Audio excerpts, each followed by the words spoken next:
Hello everyone, how are we all doing? Come on in, sit on down. Yes, another live Q&A, a bit of a dramatic thumbnail today. It was actually made up off the cuff, if I'm going to be completely honest with you. MK Ryan, one of my moderators in the Telegram group, had shared a video of somebody respectfully debunking the little season, you know, and the whole concept of the idea. And he basically... I got the rundown of what the guy had said, and it was basically loosely around the idea that these people are just basing everything they believe off of old buildings, and it's kind of like they're worshipping old buildings, really, which is completely against Christ in any way, shape, or form, and they have nothing else but the buildings to go off. You know? And I was thinking about, in general, just that idea, and I responded to MK Ryan saying... the buildings are literally like a side note in our research now. Like, we have created so much of a body of research as a collective, as a group of people, you know, many content creators all together, just combing through history, combing through the scriptures, and it's pretty obvious to us now. It's kind of like the buildings, like the least of the evidence that we have. They are fun and interesting, and certainly bring people into thinking about these concepts quite well, and it certainly parallels nicely with those Tartarian researchers out there, but we don't pin our entire belief on pretty architecture, you know, and fancy frills on stone. We base our entire belief off of the words of Jesus Christ. And I was just on a podcast then with Clint Russell. Is the leader of the Liberty Lock podcast. And that's why my voice sounds a bit worn out, because I've already done a good 2 hours of talking, and I've just come straight out to here to do another 2 hours of talking. So let me just have a quick drink of water quickly before I carry on. As NK Ryan is saying here in the chat, the guy who made this debunking video basically at the end decided that he subscribes to the amillennial view, that it is a eternal spiritual kingdom, you know, and it seems like he had the ideas that, yes, you know, prophecy was fulfilled in 70 AD, sure, but not all of it, and we're now in like an amillennial kind of forever going on symbolic world of Christ's reign, church age type thing, whatever the hell that means. Like, I'm not sure where that is in the Bible. All I'm aware of in the Bible is that there is 1,000-year reign of Christ and then a little season after tribulation. And that's it. Yeah, so you've got to pick somewhere in that timeline, haven't you? To much to a lot of people's chagrin, a lot of people want to make an enemy of me or consider me some kind of evil person for even suggesting this. But I was just, like I said, I was just talking then to this Clint Russell guy, and I think I think he's friends with like Top Lobster and stuff. I think he's a part of the Tower Gang with those guys. But he was a really down-to-earth guy, very political with his kind of the way he views the world and what his podcast is all about. Not really a religious person, but he was very open to just hearing the idea out. And I think I've blown his mind a little bit.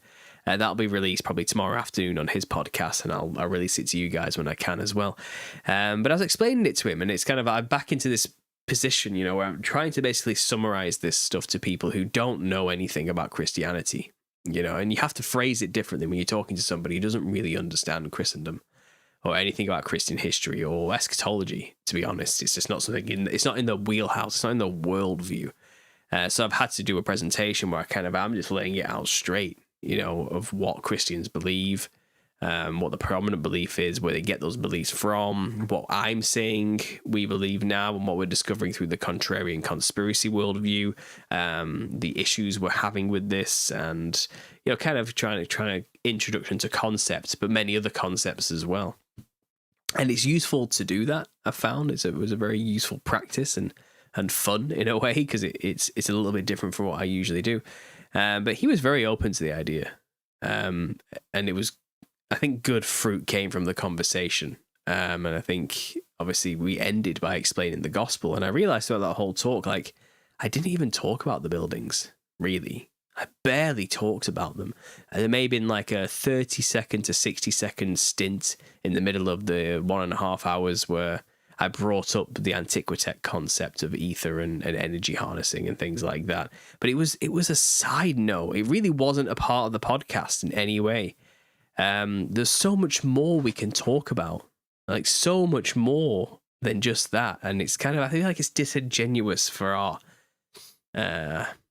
detractors, shall we say, those who want to try and debunk us or put us down. It's really disingenuous of them to think we're basing this whole thing just off of buildings.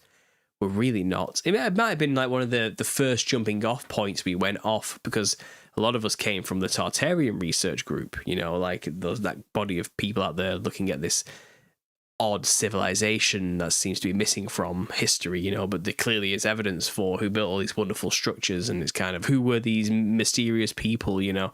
And yeah, we kind of jumped off of that and said, well, biblically speaking, there's an answer for this, and it seems like it's from the millennial reign of Christ and just before as well. It seems like there was a worldwide empire called Rome or Babylon, whatever you want to call that thing. It was buried after a horrible disaster. And then we now live in a time where there seems to be monasteries built within the ruins of all of that. And a lot of it has been dug up that was buried. And now we have Roman architecture and Gothic architecture, Millennial Kingdom architecture, all kind of side by side. And our history is a lie, you know, but we have a biblical answer for that and how that happened, you know, and why there was a sudden change in architectural style during the Middle Ages. The Bible does answer it clearly with the little season understanding. And again, it's the buildings are just a side note. Like, we don't hinge our entire belief on that. And I got out my old spreadsheet where I kind of had quotes from the Bible just to quickly throw it in of why we actually believe this. And it's the immediacy of the language of the words of Jesus and the apostles is why we believe this. We believe this because we don't think they are liars. We believe this because we think they were telling the truth to the people who were right in front of them at the time, where they were repeatedly saying the time is at hand, you need to get ready, Christ is about to return. Or Christ was saying, I come quickly. This is happening upon your generation. It ain't going to pass away. You need to flee from one city to the next to avoid persecution. Don't worry, you won't get through many cities before I come back. This is happening now. Those who have pierced me will see me. You know, I mean, you can only interpret that one way.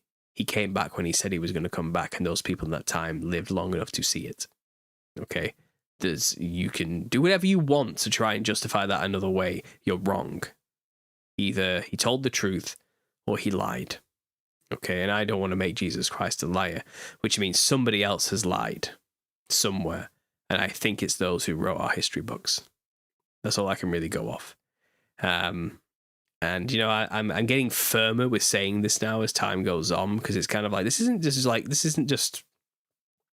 a game, really, when you think about it. Like, this is serious. Like, our Savior, if we want to call him that, our Lord and Savior, King of Kings, Lord of Lords, promised those people in the first century that they will see him come back. He made a promise to them, and he has to have fulfilled that promise if we want to consider him a true Son of God, and that his prophecies were real. You can't be wrong. There's very little room to be wrong. Either you are the Son of God or you're not. Either you told the truth or you didn't. Okay, there's no... Well, he kind of told the truth, but, people at the time just didn't understand that when he said generation, what he was actually talking about was a far-off future fig tree generation. And he was just talking through those people, so it would be documented down, so people 2,000 years from now can read about themselves. Like, can you understand just how insane that sounds? Logical about it. Okay, those people would have been very disappointed in front of him, because they didn't have enough understanding to rightly divide the word of Jesus at that time and understand that generation doesn't mean those people in front of him. That's ridiculous when you actually get down to brass tacks. And if you do believe that, you have to ask yourself, why do you believe that? Because people call us a cult. They say, oh, these people, these little seasons, they were a little season cult. It's kind of, they believe these things. Well, first of all, we don't have a centralized church or system. We're not making money from doing this. There's no tithes going to anybody. We don't have pastors or preachers or anything of the sorts. We all have varying beliefs and disagreements, and we don't have much of a consensus on much. But other than that, Christ kept his word. I could barely call that a cult. And we're not 100% certain on everything we are talking about, because we're trying to get to the bottom of things still. But if you believe something as crazy as he's talking about a future generation 2,000 years from now, and there's these many dispensations of churches that have to come first, and he was talking through people, and he wasn't really talking to the people in front of him at that time. That's cult think. You're believing crazy things because you were told by your cult leader to believe them, and you haven't questioned any of it. And talk about calling the pot calling the kettle black. Talk about being completely naive and blind to your own glass house you're throwing stones through. You know what I mean? It's kind of, come on, think about it. Right? If anything, we're the ones getting out of the cults, and we're trying to expose cults for what they are. In this little season of Satan, if that's where we are, everything is up for reinterpretation. Everything. And you have to sincerely understand that is the case, that history was written by winners. History was written by those who had the freedom to rewrite the history. Okay, history is written in a way that benefits those in power. History is a lie. It's a set of lie agreed upon. And we know this. It's not even like something we don't know. And we also, in this day and age, through secret societies externalizing themselves, in their own drip feed manner, we know Satan rules this world right now. It's obvious. They're telling you. They're like screaming it from the rooftops with the symbolism, the hidden Illuminati symbolism in everything and anything that's ever existed. They're screaming that they are in allegiance with the devil. All of his symbols and signs are in every logo for every company that's ever existed. Like his subtle influence and numerology and whatever you want to say in gematria it's everywhere. His signs that Satan is in control and owns something is everywhere. They're telling you Lucifer's in control. Like it really isn't hidden. And it's a faux control. It's a false matrix he's created for himself. Jesus Christ is in control. He's the King of Kings. He's already taken the victory. He rules. Like, it's his kingdom that's being established forever and ever. And this is just a short period where Lucifer's put a veil over us. And it doesn't last very long. And they're telling you clearly all the time that this is the case. And if there was ever a time we were living in a little season, this seems like it, doesn't it? It really does seem like it. And somebody has to live in that time. It's not a satanic doctrine to point out the obvious. Somebody's going to live during a little season. Somebody is going to live during a time where all the nations are deceived and they're gathered together to make war with the camp of saints. There will be a people who live in that time. Why couldn't it be us? What makes you think we're so special? What makes you think that, well, we wouldn't be deceived? Why would you suddenly think that? And it's kind of it's funny because I saw some interesting quotes today from old preachers. And I'm sorry, I'm paraphrasing here, and I can't remember who exactly said it. But it's kind of like, be wary of underestimating the devil in a way. Because it's kind of like, look, you might fast, but the devil doesn't eat. Okay, you might rest, but the devil doesn't sleep. Like, you're up against it with this thing, He's not a fool. He knows how to deceive us. He knows how to mess with us. And you can imagine during the wane of the reign, as it's called, as the little season was about to emerge and, the millennial kingdom was coming to an end, there would have been thousands of people around who were just waiting for Lucifer to be released. There would have been many people who had lived underground during that time in secret societies who didn't go along with the kingdom of Christ, his enemies, and they had to go along to get along and pretend during that time as not to be, ousted and destroyed and all this type of thing. But as soon as Lucifer's released, they were just sat there waiting. They were waiting, and it's kind of, they celebrated by erecting a statue in his image with a broken chain around his ankle and reestablishing Babylon, New Rome once more, and celebrating it as independence, something like that. There was a power vacuum and it was very quickly filled by the secret societies, and they have been rewriting your history ever since. They have been spinning you a yarn of lies ever since, and I think it's time we wake up and snap out of the reality they created for us and realize that the devil's had a good run at it for a good 250 years roundabout, maybe longer. And yeah, in that time, he can deceive the nations. Absolutely. He doesn't sleep. He doesn't eat. He doesn't need anything of those limitations that we have. He doesn't die after about 60 to 80 years, if you're lucky. He keeps going. He's learned a thing or two, and we need to be careful. And on that note, I guess what I roll with here is that we need to be careful. I kind of made a video not that long ago, a couple of days ago, kind of checking in and catching up with where we're at with this movement, this odd little thing we have going on here in the corner of the internet, whatever it is.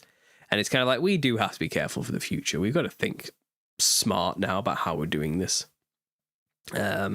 Because we're going to hit bigger audiences. We're getting the ear of bigger people, and we're going to reach more people, which brings more scrutiny, which brings more eyes onto us, which brings more questions and more rebuttals and the rest of it. And we've got to figure out the answers. And someone keeps commenting, we need to steelman this thing by sincerely taking our detractors' questions and sincerely trying to figure the answers out for them, as best we can. And we have been doing that, and none of us are perfect. We're figuring it out, but we're human, we're fallible, and we always have to be humble and admit some things we just don't know the answer to. We have faith, though, that Christ told the truth, and that's what we should always fall back on. We shouldn't run the risk of getting too prideful of knowledge and academia on this situation, and always fall back to the simple gospel truth that Jesus said he was coming back in their time. And we can only hinge our belief and faith on that. And any historical evidence or documents that get thrown at us to prove us otherwise, and with time stamps and dates, you got to look at it with an eye and think like, yeah, they could easily fake these times and dates, and they've just told you that you have a family lineage going back this far. They just told you all these things. They've made a lot of stuff up in that time, because the devil doesn't sleep.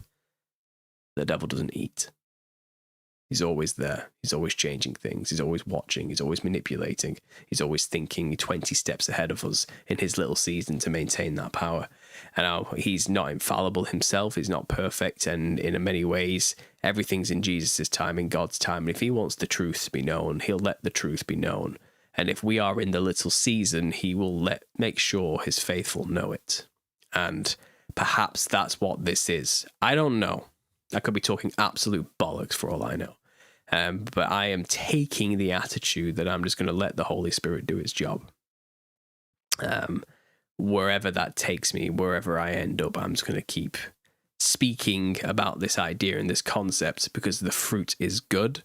And I know this is actually helping people come closer to their faith, to Christ, and to strengthen their faith and bring them back from their falling away and make them realize he kept his promise. He did not lie. It has not been 2,000 years. We are actually almost at the real end, and the best is yet to come, the new heaven and earth. And no, we're not saying don't be weary of marks of the beasts or false prophets or antichrist figures. Always be wary of those things. In any time, in any generation, there'll always be antichrist. Many antichrists, in fact, who will claim to be the thing that they're not. We should always, as Christians, be heavily aware of that. But when it comes to end times eschatology, the be-all, end-all. There's not some futurist dispensationalist belief formalized from the 1800s through Darbyist Schofield Bible nonsense.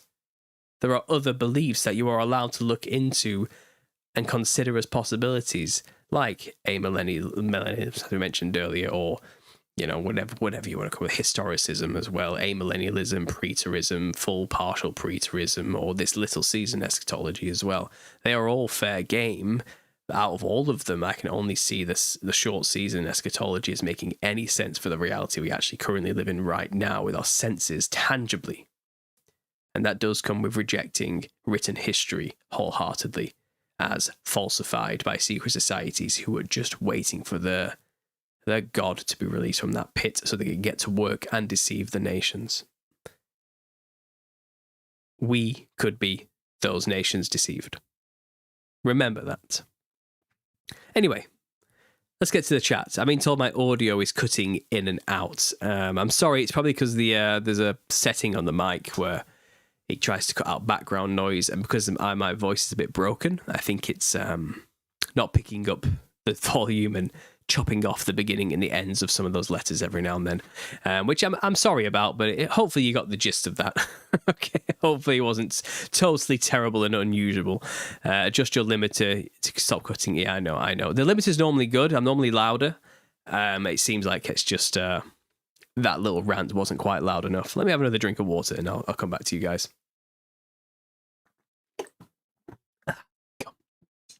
Yeah, so we've got in the chat anyway.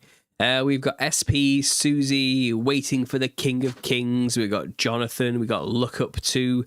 We've got Watchman, Nehemiah. Nice to see you all, guys. Thanks for being here. We've got Crypto Grady in the chat as well. Good to see you again, man. We got Jamie. We got Pearl, some regular faces. Adam's in the house as well. We got Jason, Jack. Yeah, this is wonderful. What a great turnout. Thanks for being here, guys. I really appreciate it.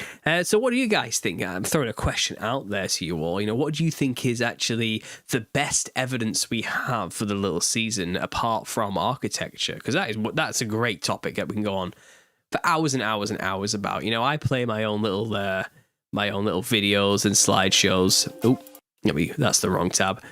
I play my own little videos and slideshows all the time, as you can see here.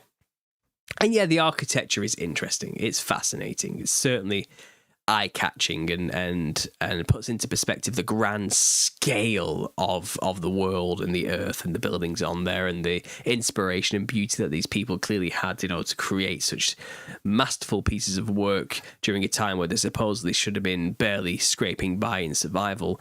They are a great example, but they're not the only example we have to prove that the little season is true. And what do you think is the strongest? Do you guys out there, let me know what the best evidence is. Chalkma thinks the best evidence for little seasons are Jesus' words because he never lied. Absolutely. And I think, again, that's what we should always be hinging this on if we're going to try and tell people about it. We should be talking about the words of Jesus himself and make it clear that this is what he said was going to happen. Do you believe him? That's it. That's all we can do over and over again. Do you believe what your pastor told you was the interpretation of those words? Or do you just understand plain English and those are his words? What do you want to go off, Jason Jack says, the faith-o-meter is increasing exponentially in this community as he continues to reveal his truth to us. That's right, Jason, absolutely. Jesus wasn't a liar. That's right. The Bible and the destroyed churches and cities. That's a good point. World War I, World War II, and all the wars prior to that. And even what King Henry VIII did, destroying 800 monasteries in the UK. But the destruction of the old world through the fires and everything else, that's fantastic evidence that they were covering something up. Big time. They were doing anything they could to just cover up any evidence that was there after the Millennial Reign. But the thing is, there's so much, it was impossible to get rid of it all. Just impossible. They couldn't do it fast enough, but they had a bloody good go from the looks of it, didn't they? It's ironic I got excommunicated for not standing on the word. I mean, I'm the only one that actually standing on the word, says Adam. That's funny, yeah. Well, it isn't funny. I'm sorry you got excommunicated. Pepe Sylvia, just look at the music and film industry if you want evidence that Satan is ruling. That's a good point. Absolutely. A den of vipers if I've ever seen one. Shake the dust off your feet to curse cities for judgment. Make no sense. 2,000 years later, literally impossible to make sense of that from a futurist perspective. That's true. I think the gaps in history they tell us is other strong evidence. That's right. The 700-year missing timeline stuff. The stratigraphy is fantastic evidence that there's nothing below Rome and Babylon, and that everything was buried during a cataclysm and then sudden explosion of Christendom. The historical evidence is palpable. The evidence we have for the destruction in 536, which is perfectly aligning to the events of a tribulation event where the sun goes dark for 18 months and none of the stars shine anymore. And then there's like a death, pestilence, destruction, famine, earthquakes, all sorts of things as every volcano seems to pop off all at once. And on that side note, if you've ever heard this before, but the idea that everything got buried, we've always equated, or the Tartarians have equated to a mud flood of something. It's more likely that it was the ash coming down after that 18 months of darkness. And as it came down, it buried everything. And then that turned into the biochar topsoil that covered everything from then on, which has been dug out since. That makes a hell of a lot more sense if every single earthquake all at once suddenly erupted for the first time and just blacked out the sky. And then as that matter came down, that burst from the earth into the atmosphere, it would bury everything. And again, that's another fantastic view. And there's a YouTuber out there, I forget his name now, who talks about this a lot. Small channel, but yeah, he made a great case there, which I thought was wonderful. And biblically based as well, I think is here too. She also mentions that volcanoes didn't even seem to exist before Pompeii. So that kind of says it all, really. There's no mention of or prophecy of a third temple. That's another good one as well. I always point to the farming tech all turning to war tech after the 1,000 years. That's a good point, Adam, yeah. There was a sudden change, wasn't there? And then there was the Industrial Revolution as well, which obviously changed everything. It changed the way communities function as well. Yeah. They are poisoning us daily. The best evidence of the season is probably at the North Pole, says Stoops the Cat. Thanks for being back as well, Stoops the Cat. It's good to see you. Hopefully none of your jokes get you banned this time, but I've managed to figure it out and I got you back in the end. Thanks for being here. Thanks for being a good sport about it as well. The best evidence... Paul, why did Jesus' millennium have to end? Why did Jesus had to leave, says Michelle Sapin. Well, it's not like it ended. His kingdom is eternal. His kingdom is a heavenly kingdom, after all, not an earthly one. The earthly one was a promise to the saints that was fulfilled, that they would get to rule on earth as kings and rulers for 1,000 years, and he fulfilled that promise to them.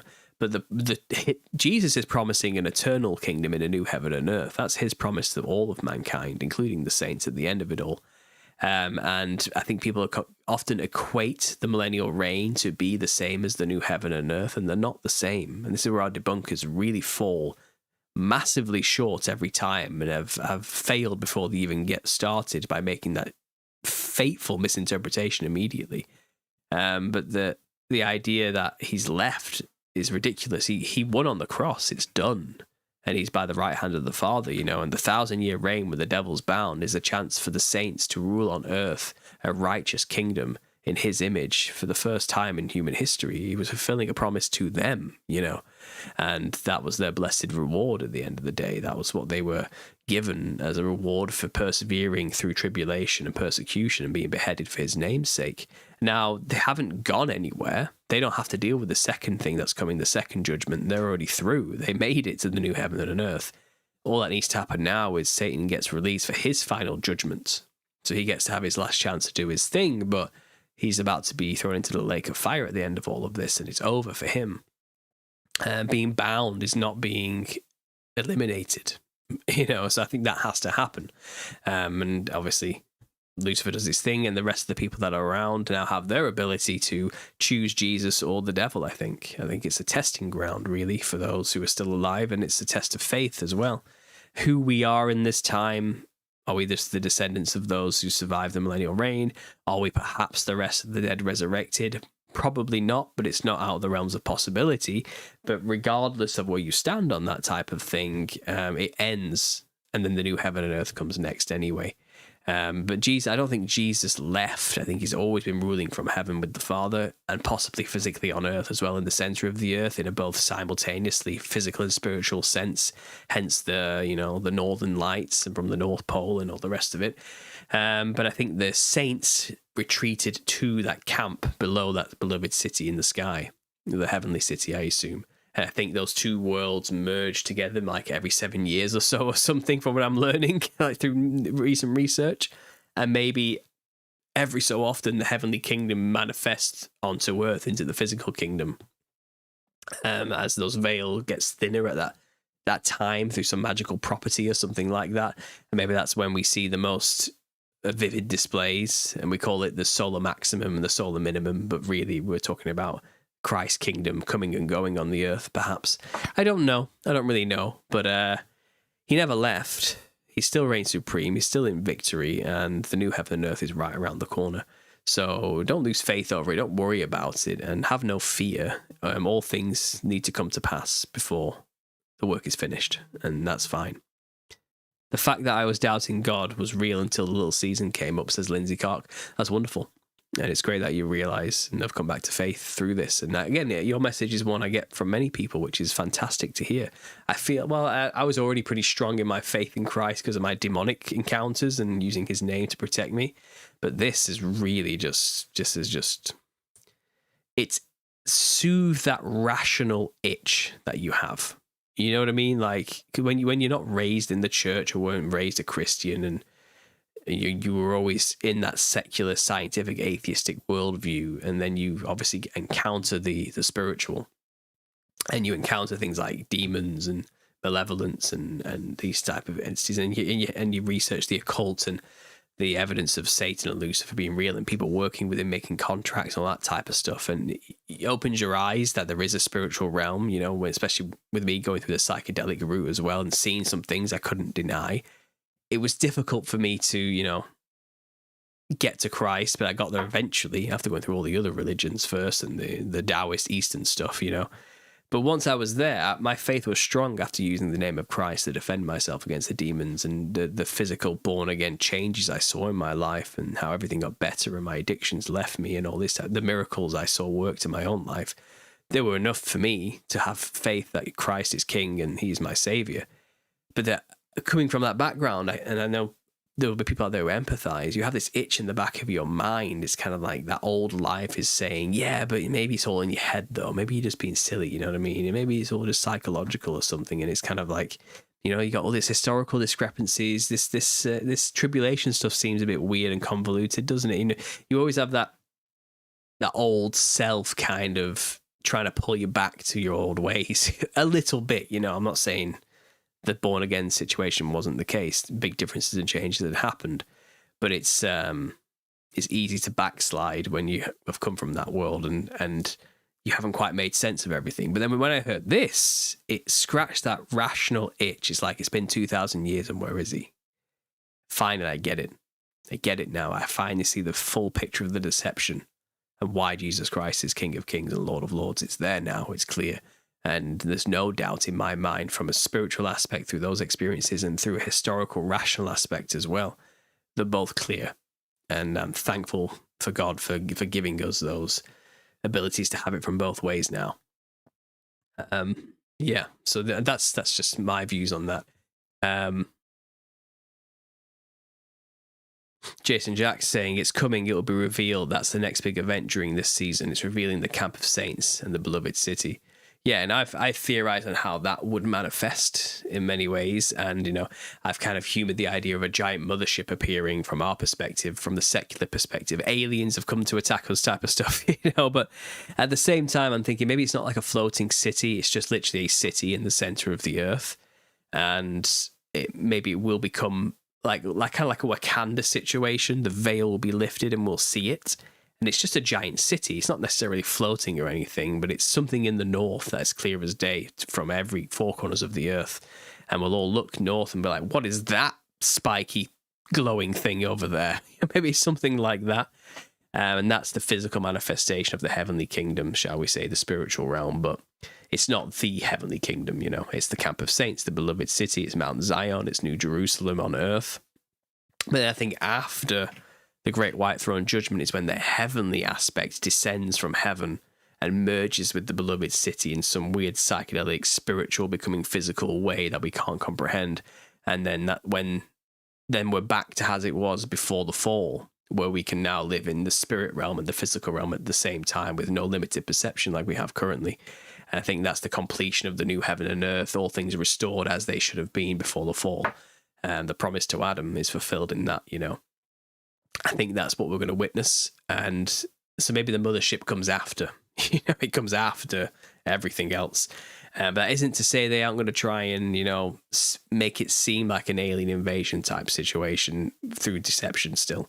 I can still see that coming. But again, we're in the realms of so thinketh Paul, not so saith the Lord on this one. But we'll see. The fact that we are forbidden to travel freely without agreeing to let ourselves and children be blank and blank with blank. I can't say any of that. In my opinion, is evidence we're bondsmen in Satan's dominion, says Kingdom Inertia. I would hazard to guess that you're right, that's very strong, absolutely. As a brother in Christ, thank you, says Adam Olson. No, well, thanks for being here. It's so easy to win debates over scripture these days because I don't have to depend on centuries of man's interpretations. I can stand on it as it is written. That's absolutely true. The words are clear. Jesus was physical, but he did talk a lot of spiritual stuff, so it's confusing, says Avalon. Yes, exactly. Well, it's hard to talk about spiritual concepts from a physical perspective. Christ did a very good job. Probably better than anyone ever could because he's the Son of God, And if you ever try and describe your psychedelic trip to somebody, you'll understand. If you ever have tried to use words to do that, it's impossible. But he did it through allegory and symbolism and metaphor quite well to kind of explain how it works. So, yeah, when reading his words about all of this, it spoke to me on levels I think I'm lucky enough that other people may have missed just because of my experiences with those type of things. But yeah, he's kind of like he did a good job there. Has anybody heard John Levi last episode on what he said? I unsubscribe, says Jojo. I actually haven't watched the video still. I know it's this big controversial thing. I just don't have time. Even before today, like I been with the kids all day, family all day, shopping, the usual stuff you got to do, you know what I mean? Then when the kids were finally in bed, I had half an hour left before I did this podcast. And when I do my half an hour, I did a water change on the fish tank and quickly hoovered up all the crap out of it. I need to do it now before the shrimp turn up in a couple of days, and I put them in, and I need the balances to be right. It's like, there's always something to be done, So I've not had a chance to watch John Levi's latest diatribe. I'm sure it was insightful as ever. I theorize that he likely leaned heavily into these buildings of this old world are oppressive and awful and terrible, and if Jesus Christ did build these, then I want nothing to do with that type of kingdom. And I also heard that he basically said John the Revelator was a bastard for including the little season in there. He's made a mess of everything now or something like that. And I'm like, okay, whatever, John. Chill out. Go sell some coffee is all I can think right now. It's a shame that that's what he would do and say, and he would spit on the idea of it being a little season and the Millennial Kingdom so easily. It was bad that I unsubbed, says David. Yeah, well, I haven't watched it yet. I'll give it a watch when I can. The thing about John Levi's videos, and probably mine too, it's what happens, isn't it? And I watched a lot of his work back in the day, and it's got to the point now where it's like, once you've seen one John Levi video, I feel like you've seen them all. So, and no offense, I think that's just how it goes with any creative. It's like once you listen to one certain musician's song, you've kind of heard all the songs because they always have a style. And I think, like again, you can probably apply the same to me. So I haven't watched this stuff in a while. A little seasonist, formerly M. Marino. After 30 years of conspiracies, a little season has brought it all together. Absolutely. Thanks for the super chat. I really appreciate that. Just so you guys know, by the way, the other day in the last stream, all of you were gifting memberships to try and get my wife a membership, and I really appreciate that. Sadly, she didn't get one in the end. But someone did donate, I think, like 20 memberships or something, which was incredible. And hopefully we can keep you guys on board as well who did become new members. But she, in the end, she had to buy her own membership. I got her in last Sunday's live stream. She just had to listen to the after show, and she bought herself a membership. And then guess what happened? She ended up coming in here and being in the show anyway, and didn't even need to buy the membership. So there's a bit of a funny behind the scenes story anyway. And Keely is saying, please everyone pray that our shrimp don't die. I've lost a lot of shrimp lately and I'm really upset about it. She knows. No, I've set the parameters in the tank perfect. It's a good tank. It's heavily planted. It's got plenty of algae for them to eat as natural food source. It's pretty self-sufficient right now, the tank. I've mastered it, and everything's perfect. No ammonia, no nitrites. The nitrates are low. The pH balance is perfect. The temperature is perfect. I've just done the water change so the balances and levels can be sorted with the dechlorinated water and everything. And I'm about to add 10 rainbow shrimp in there, some cherry shrimp, some different types of shrimp in there. It's going to make the tank colourful, wonderful, and they're going to clean the damn thing. And I'm not going to lose a single one because I've lost a lot of shrimp over the past year because I've just been learning the hobby and I feel very guilty about it. I'm not going to lie, I feel awful about it. But yeah, there you go. Yeah, Keely bought one in the end. John Levi is like the new age Tartarian researchers. They're all around the target, but without Christ, they will never find the truth. Pray for them, says Jason. I think they will find the truth. I think they'll get there eventually. I think every knee shall bow. Who's supposed to, I think every mouth will profess the Lord, that Jesus Christ is Lord of Lords in the end. At the very, very end, at least they will. When it comes to judgment, what do you do then? Kim Jensen says, why would we need to be reborn to Earth like reincarnation for the second resurrection? Humans might simply continue to be born originally as it has always been done. Second resurrection isn't a good thing. We are still part of the first resurrection. You must be born again, says Ian Unslaved. Well, that idea of the rest of the dead, it hinges on Revelation 20 verse 5, where it clearly says in brackets in the NIV, but it's not in parentheses in the KJV, but it's that the rest of the dead live not again until 1,000 years has ended. Okay, and that's a side note that comes after talking about the first resurrection, where the saints and the martyrs get to rule with Christ for 1,000 years. That's the first resurrection, the saints and martyrs that get to rule with Christ for 1,000 years. But in parentheses, it was kind of saying, but the rest of the dead aren't resurrected until the 1,000 years has ended. It doesn't tell us when exactly after the 1,000 years that occurs. It could be immediately, which is why there's room for the possibility that God resurrected, not reincarnated, resurrected all those who died before Christ. That is possible, but it's also likely as well that the rest of the dead are just resurrected simply just for judgment at the end of time. Nothing else, and they don't get a chance to accept Christ before he was around. They just don't get to. They don't have that.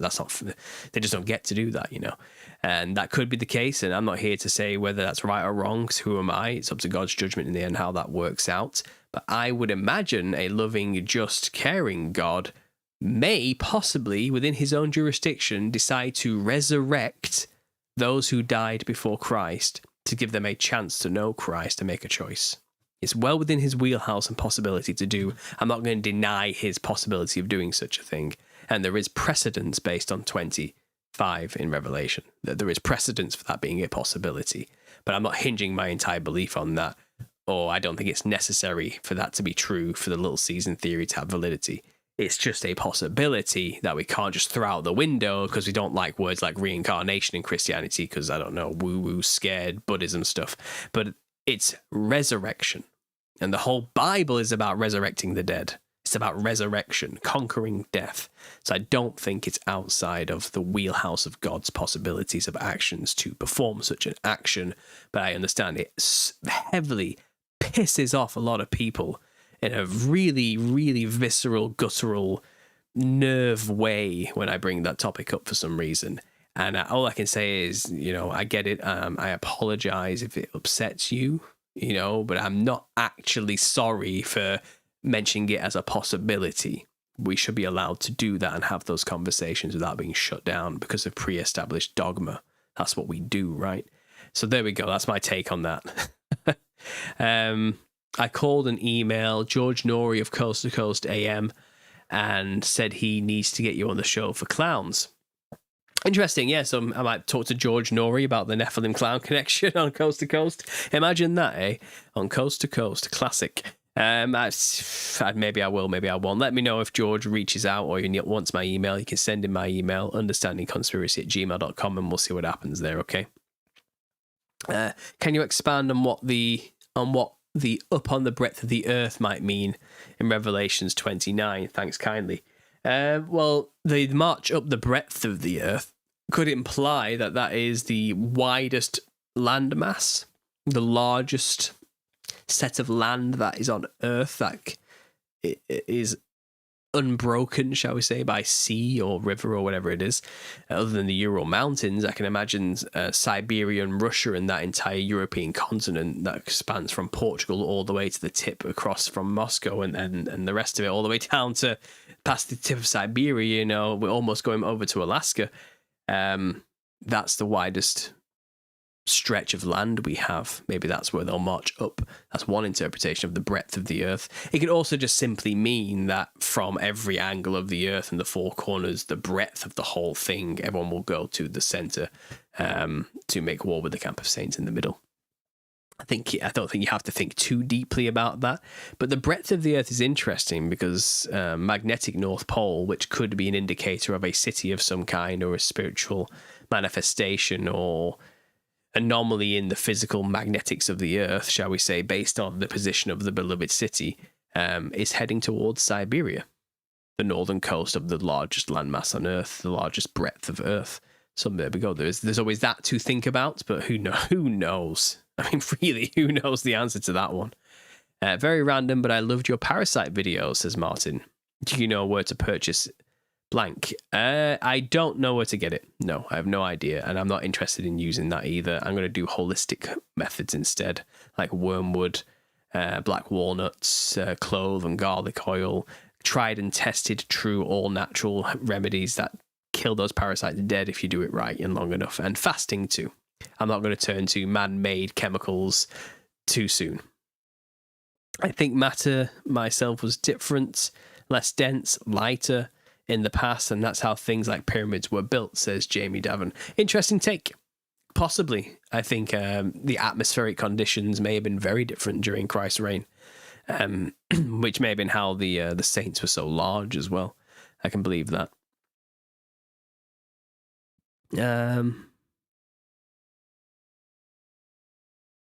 John Levi got scarily angry when I mentioned Christ, says Kimberlin 68. When was that? In what scenario was that, Kimberlin? Let me know. Can you expand on what the up on the breadth of the earth? I've done that one. God will let most people enter the new creation. He loves everyone. Well, he certainly loves all of his creation and children. That's true. But he can't control his children. He has to let them make their own choices, like any good father should. But he'll always be ready to welcome them back with open and loving arms when they do return. That's for sure.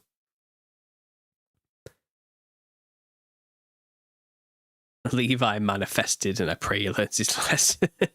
I haven't even seen the comments yet. He's probably deleted a lot of them, to be honest. But were people lambasting him for attacking the little season, or were they? I don't know, evidences of that. Is everyone just supporting him 100%? I haven't looked yet. I don't know. I love the little season crescendo of all possibilities. Yeah. 568 in chat. Let's get those likes, says Cult of Con. Thanks, Connor, for doing that. I really appreciate it. Planet X could be New Jerusalem coming down, says Mouse Jim. I've not heard about Nibiru in so long. You would just give me, conspiracy nostalgia chills back to like 2011. The whole Zachariah Sitchin nonsense. Yeah, look, space isn't real. Okay, it's an enclosed system, and whatever's coming is not going to be a planet or Planet X or something like that. Maybe they'll project something like that in the sky. I don't know. But something's coming. Something's certainly coming, and they might lie to us and say like Planet X is in our solar system. You can't see it because of the shadows and its cloaking device, but there's definitely a foreign body in our solar system right now. Trust me, the scientists at NASA know. They can see it with special tools that you just can't gain access to. Have given us the evidences that this dark mass is in our solar system. It must be Nibiru. And then that'll set the stage and precedence for the coming alien invasion they're going to fake on us. But there won't really be a planet there. I can tell you that right now. When they use megaphones to yell out snack bar in the streets, is that not surrounded? Well, if you consider, white people in white European nations to be the camp of saints, then yeah, you would feel that way and see it that way, wouldn't you? But I don't take a bloodline, earthly, fleshly view on the kingdom of God like that. We are all the kingdom of God, if you want to go off that. Anyone who professes Christ is the body of Christ and Israel. But in terms of New Jerusalem, I think it's a real place separate from any earthly kingdom. And that's what I would say on that. He attacked the word, not just the season, says Skywalker. Oh, yeah. Well, why is anybody surprised? I said this in the last thing. Are you honestly surprised? Like, I'm not. Did you think he was your friend? Did you think he was a Christian? I never once got any impression at all that he was a Christian. Once. Like, I liked his work and I like his style and his attitude and his presentations. It's certainly clear that he's thought about the buildings around him and has some wonderful musings and stuff. But I never once deluded myself in thinking he was on my side and he was actually for Christ in any way, or would support the little season ideology in any way, shape, or form. And, that's his choice, and that we can't make him. And why would you assume he would go along with the little season stuff? Like, why is anybody shocked? I don't understand the shock here. Like, when people told me he had done that, I was like, well, yeah, of course he has. Why wouldn't he do that? He doesn't believe. He's never believed. He said that God is an evil God if Revelation is scripture. So he basically said that Revelation is not scripture. Okay, well, yeah. That sounds like cope to me. I'm not convinced that Saul Paul is legit, says Keto. Well, I am, so don't bring any of that noise in here. Paul, the USSR was a massive blanket over the map. That's a great period for changing or fixing the narrative. True, that's true, yeah. The horrors of communism in general through the 20th century has killed off millions upon millions upon millions of people who may have been witness to or a member of or have members of civilizations from the Millennial Kingdom. We are living in the hollowed out husk or whatever previously was, with very little evidence is left for us to call back to, as Satan's been doing his work to erase as much as he can through the horrors of the First World War and the Second World War as well, and all the civil wars prior to that. Thanks, Paul, for all you do. May Jesus bless you and yours. Thanks, I appreciate that. You too. It's his delivery NPC take. What's an NPC take? I don't know what he's saying.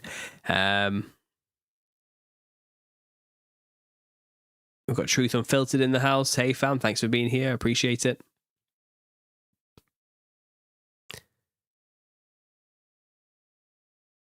Franz asks... What's that? We got a Timothy Alberino alt in the chat. What's that? Is Timothy Alberino here? Not sure about that. I highly doubt it. I missed something there. MK Ryan, fill me in what you're talking about. My wife says she can't wait. I'm not sure what for there.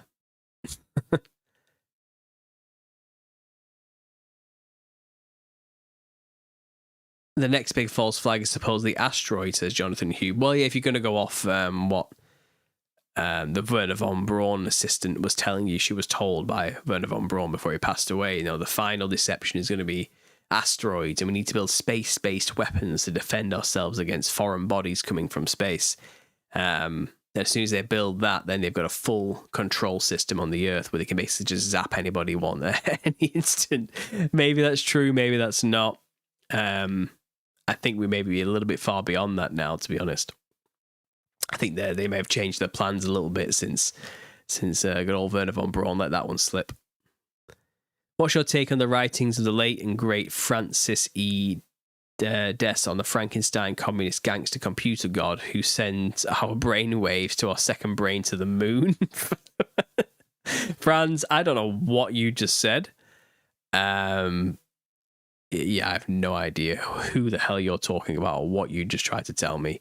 You're gonna have to fill me in on that one, I'm afraid. How are all these smart scientists being fooled when they look up at space? Says, well, what do you mean? I mean, they have a layer in their brain that helps them interpret what they're looking at that was given to them in school. And they have no reason to doubt or question the authority figures who told them what they were looking at. So when they look at the stars, they see vast space and suns. That's what they see, because that's their framework they're working with. They don't have another framework to perceive reality from, and they can't conceive of another type of framework to receive reality from, because they've never once questioned that validity of the authority figures who told them those things. So they trust implicitly the authority figures that have told them those things. They've internalized the frameworks they've been given to interpret what they see, and that's what they see and believe, and they roll with for the rest of their lives, and create false math based upon and everything else on the assumptions that they were told the truth. Because why would they lie? We hear that all the time, don't we? It's kind of like, surely my teacher didn't get it wrong, but the teacher fell victim to the exact same thing when he was a young child or teenager. And it's just an endless cycle, you know? I'm sure they might be really, really intelligent, but if the framework is the framework, then they only have one interpretive way to see what they see. And that's what they see and what they were taught to see. We here have broken free of that and have applied many lenses to the world to see what fits and what doesn't fit and what makes more sense. And we've taken the process, or began the processes of breaking down old frameworks and reestablishing and new ones, or getting rid of them altogether and being open with interpretation. They aren't allowed to do that, especially if they've established themselves into institutions based on the lie and the frameworks of the past that they were indoctrinated with. In fact, their jobs and the things they make their livelihoods from and get paid for is to maintain the old frameworks and strengthen them. And that means they can never change. They can never see anything else but space, because they aren't allowed to, physically and mentally and emotionally and spiritually, because it would destroy everything they've built around themselves and their image in the world, which we'll call their ego. It's insidious how mind control works, but that's what's happened. And it all starts in the schools. So, you know, be careful. Let me catch up with the chat here.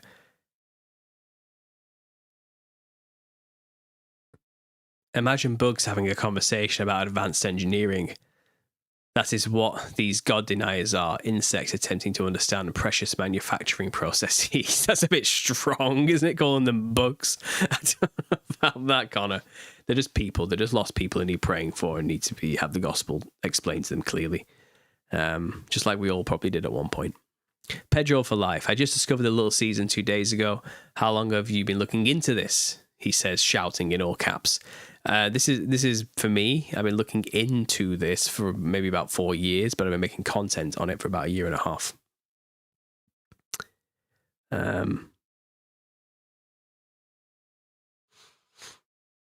Sorry. Planet X is used to throw us off the holy city coming down. There is no Planet X. I live way up north, and it looks like the aurora colours are most nights, same colours described in Revelation. Yeah, the throne of God is described as the exact same colours, that's right. Well, that's one way of seeing it. I think the Planet X narrative certainly encapsulates a certain group of people, but they'll have other stories for other groups of people to explain it away, that's for sure.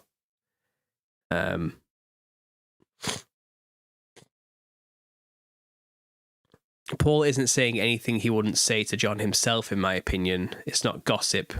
It's just an opinion on him blasting the Bible.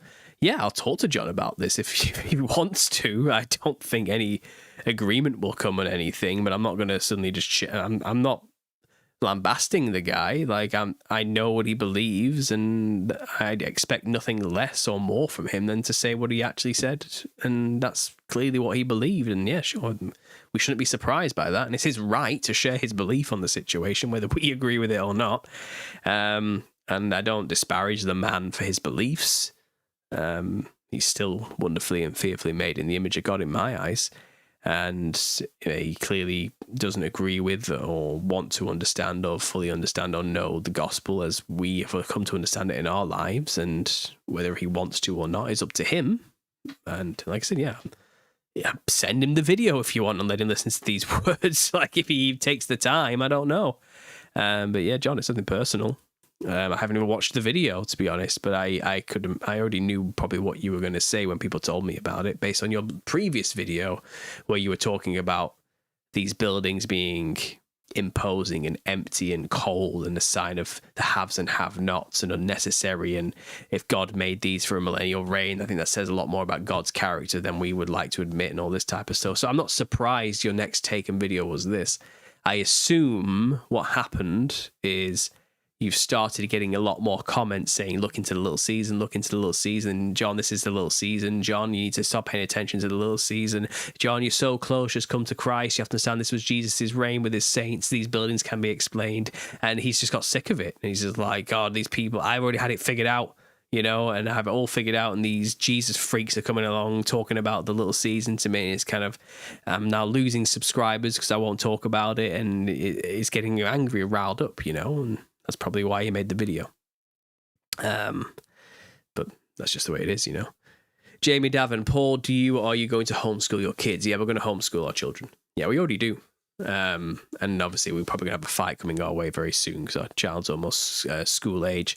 But if we do, we're going to homeschool our kids. But if we do have to send our kids to school, because like I said, the government forces our hand through whatever means, we're going to at least try and wait till they're 7 or 8 years old before we let them in the school. Because we believe children should be playing until the age of 7. They shouldn't be put into boxes in classrooms and forced to do things.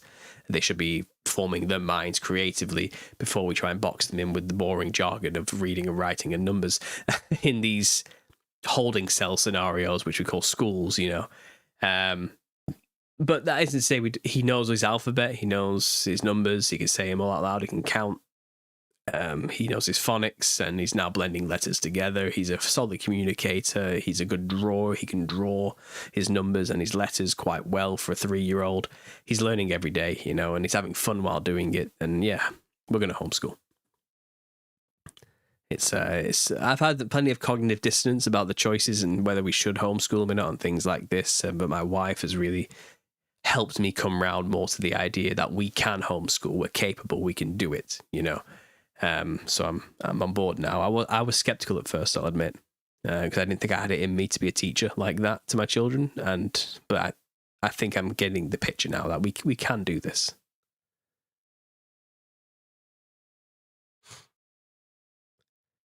I think Connor was making a metaphor, Paul. I understand metaphors, Pugwood, you don't. I know he was making a metaphor. I thought it was a bit of a harsh metaphor, that's all. Where were we with this chat? Where are we up to actually with time? It's been an hour. Right, guys, I'm going to take a quick 7-minute break because I need to just get my voice sorted. It's dry, as you understand. But while I'm doing the break, I am going to play you another song by Jonah Sargent. He goes by Yahweh and the Vagabond. You've heard of him. You've all heard his songs by now.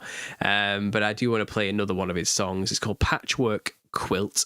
I really like this one. I've not played it as much as Endurance, but this is another good one for you guys. So I am going to play it, but I'm also just going to make sure my headphones are on. So the sound actually comes through the headphones rather than the speakers. Right, there we go. And I'm going to press play now. And yeah, I'm going to take a 7-minute break, guys, and I'll be right back.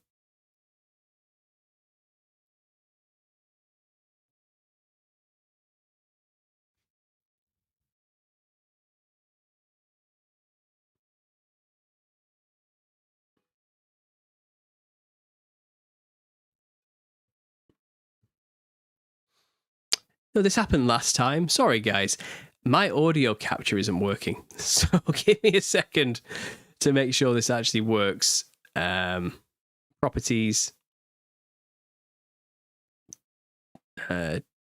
Desktop audio capture. Restart capture. And it should work now. I do apologize for this. But yeah, here's Patchwork Quilt.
Color of the lower grade to show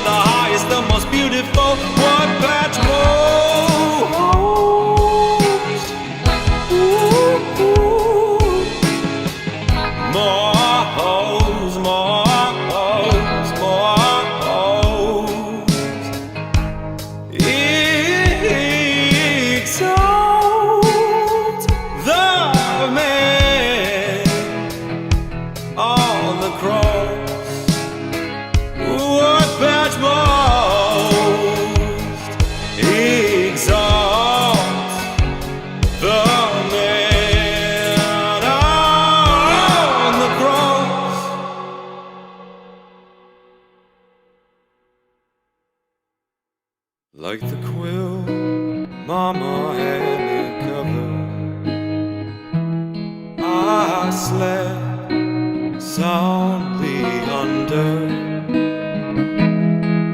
Father, here am I undeserved. If you will choose any of these colors, oh, like the quilt Mama had me covered, I will live however you want me to.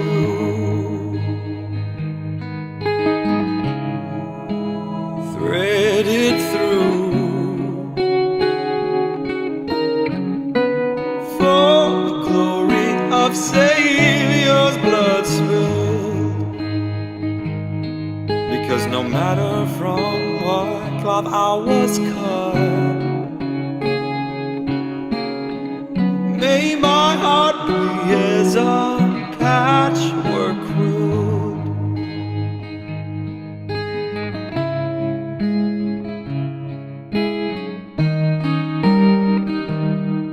To you.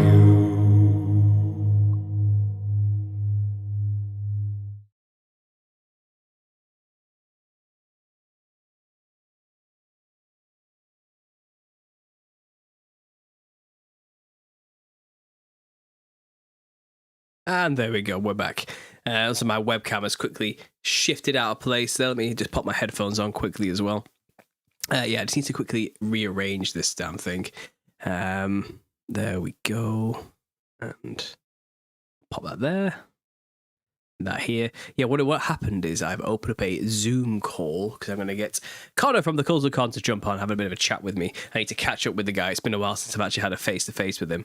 And every time I open Zoom and do that, it moves my webcam when I'm with you on OBS. It's some kind of tricky glitch. But Connor, if you're listening, I have sent you the link on Telegram, so you can hop in whenever you're ready, and we'll get that going. But in the meantime, I've been listening there in the chat, and it's like you guys been talking away, catching up with people supporting the homeschooling stuff, and my wife saying it took a lot of convincing, and she's right. It did take a lot of convincing to get me on board, but I have seen the evidences that we can easily do this, absolutely. Someone asked me, Brother Paul, any thoughts on the Matrix code people are all claimed to see while on DMT with a red laser? They all see jesters now. Well, I don't. Thing is about the DMT thing, like they want to see the Matrix code.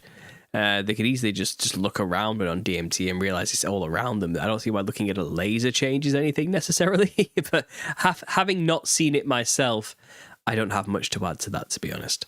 But yeah, whether it's a matrix or a holographic projection or a computer simulation or whatever it is we're living in, it's still God's creation.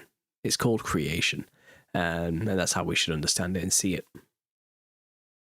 I want to be used for the kingdom, says Jonathan Hube. Well, just keep doing what you're doing, John. Your active participation and trying to tell the people about this is enough for the kingdom. Don't you worry.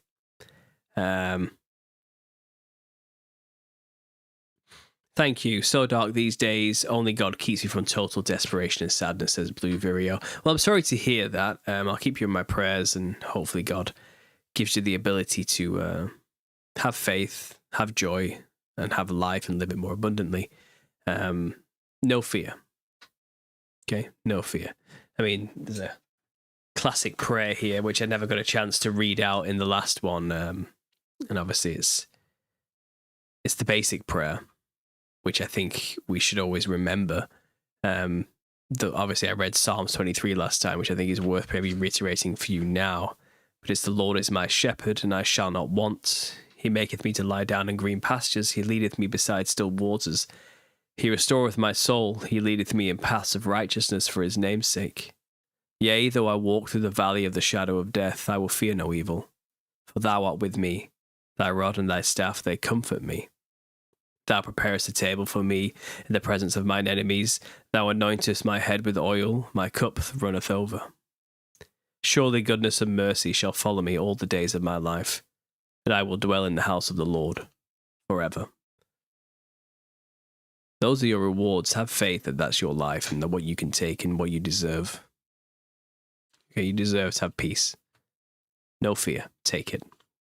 And then, classically, there's after this man of earth, therefore pray ye, our Father, which art in heaven, hallowed be thy name.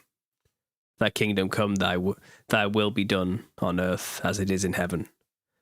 Give us this day our daily bread, and forgive us our trespasses, as we forgive those who trespass against us. And lead us not unto temptation, but deliver us from evil. For thine is the kingdom and the power and the glory, forever. Amen. It's a simple prayer. I think a lot of people forget how simple it is to pray to God. But you don't have to have these formatted prayers, although as powerful and as useful as they are when you don't know have the words or don't know what to say. But understand, you can just talk to God anytime and have a conversation with him as you would talk to your own father. He's listening. And he loves you.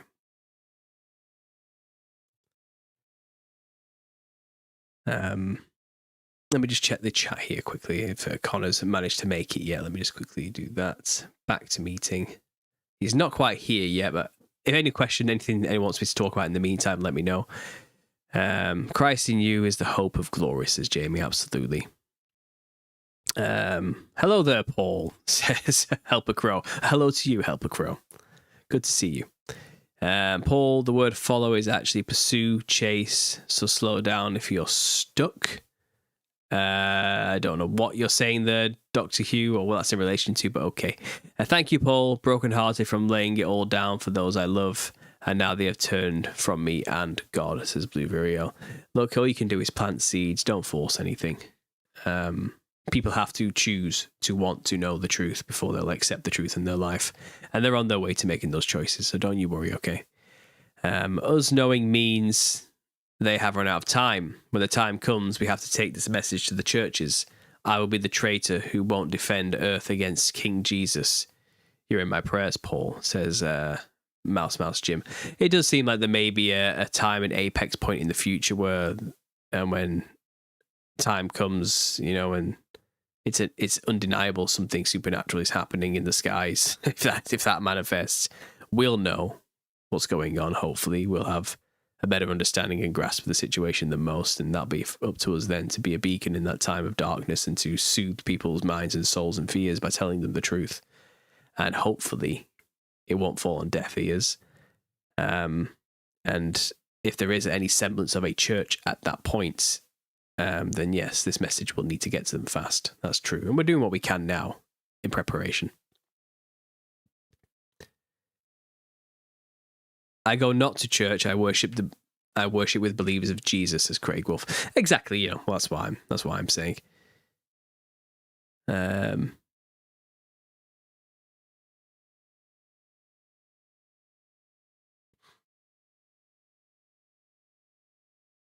Paul, when do you go on with Sam Tripoli, says Pearl. I'll tell you, actually. Let me just have a look here. He's on my calendar. I've actually forgotten the date, to be honest, but it's next month, I can tell you that much. April 16th, so it's actually a way away. But that'll be fun. Should be good fun. I'm looking forward to that one. And I'm speaking to David Rodriguez on the 31st, so we'll see when that comes out. But obviously, these are always pre-recorded and then released like a week later anyway, so I don't know when they'll actually be releasing any of these. But yeah, I'll be talking to Sam Tripoli then. It's not the first time I've talked to Sam. I've talked to Sam about the Nephilim Clowns, haven't I? That was a good episode. I might re-upload it onto my channel now. It's been a while for those who don't know. But yeah, it'd be fun to catch up with him again and see. He's a funny guy, full of jokes. So it'll be fun to see how he takes this little season stuff.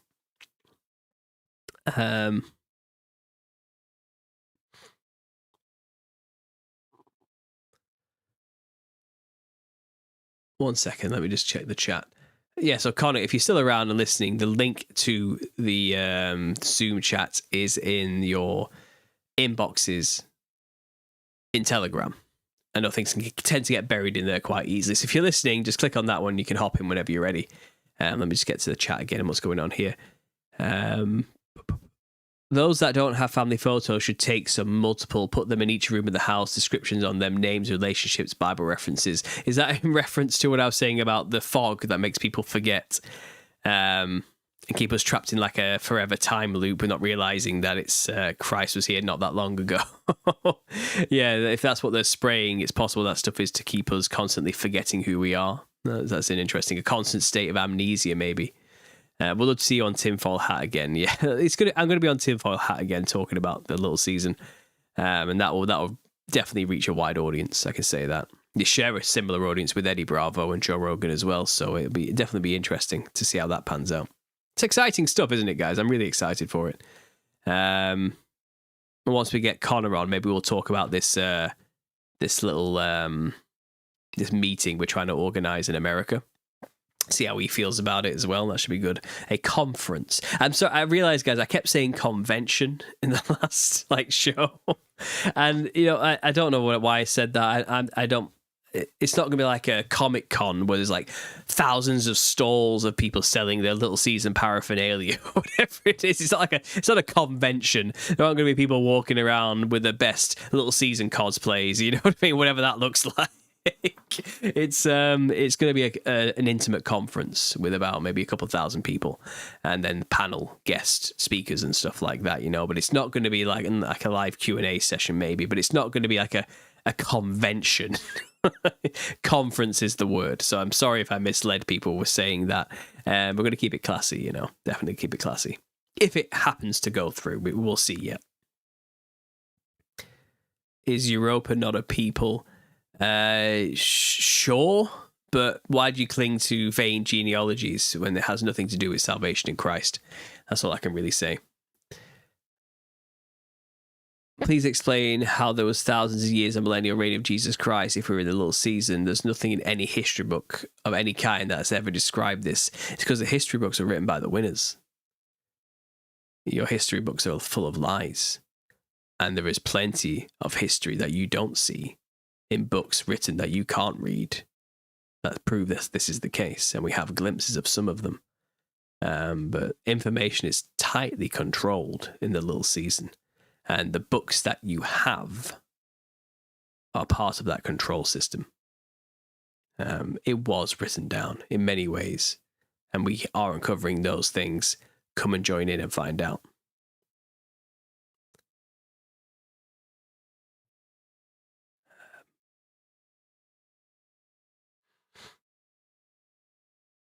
Please, blah, blah, blah.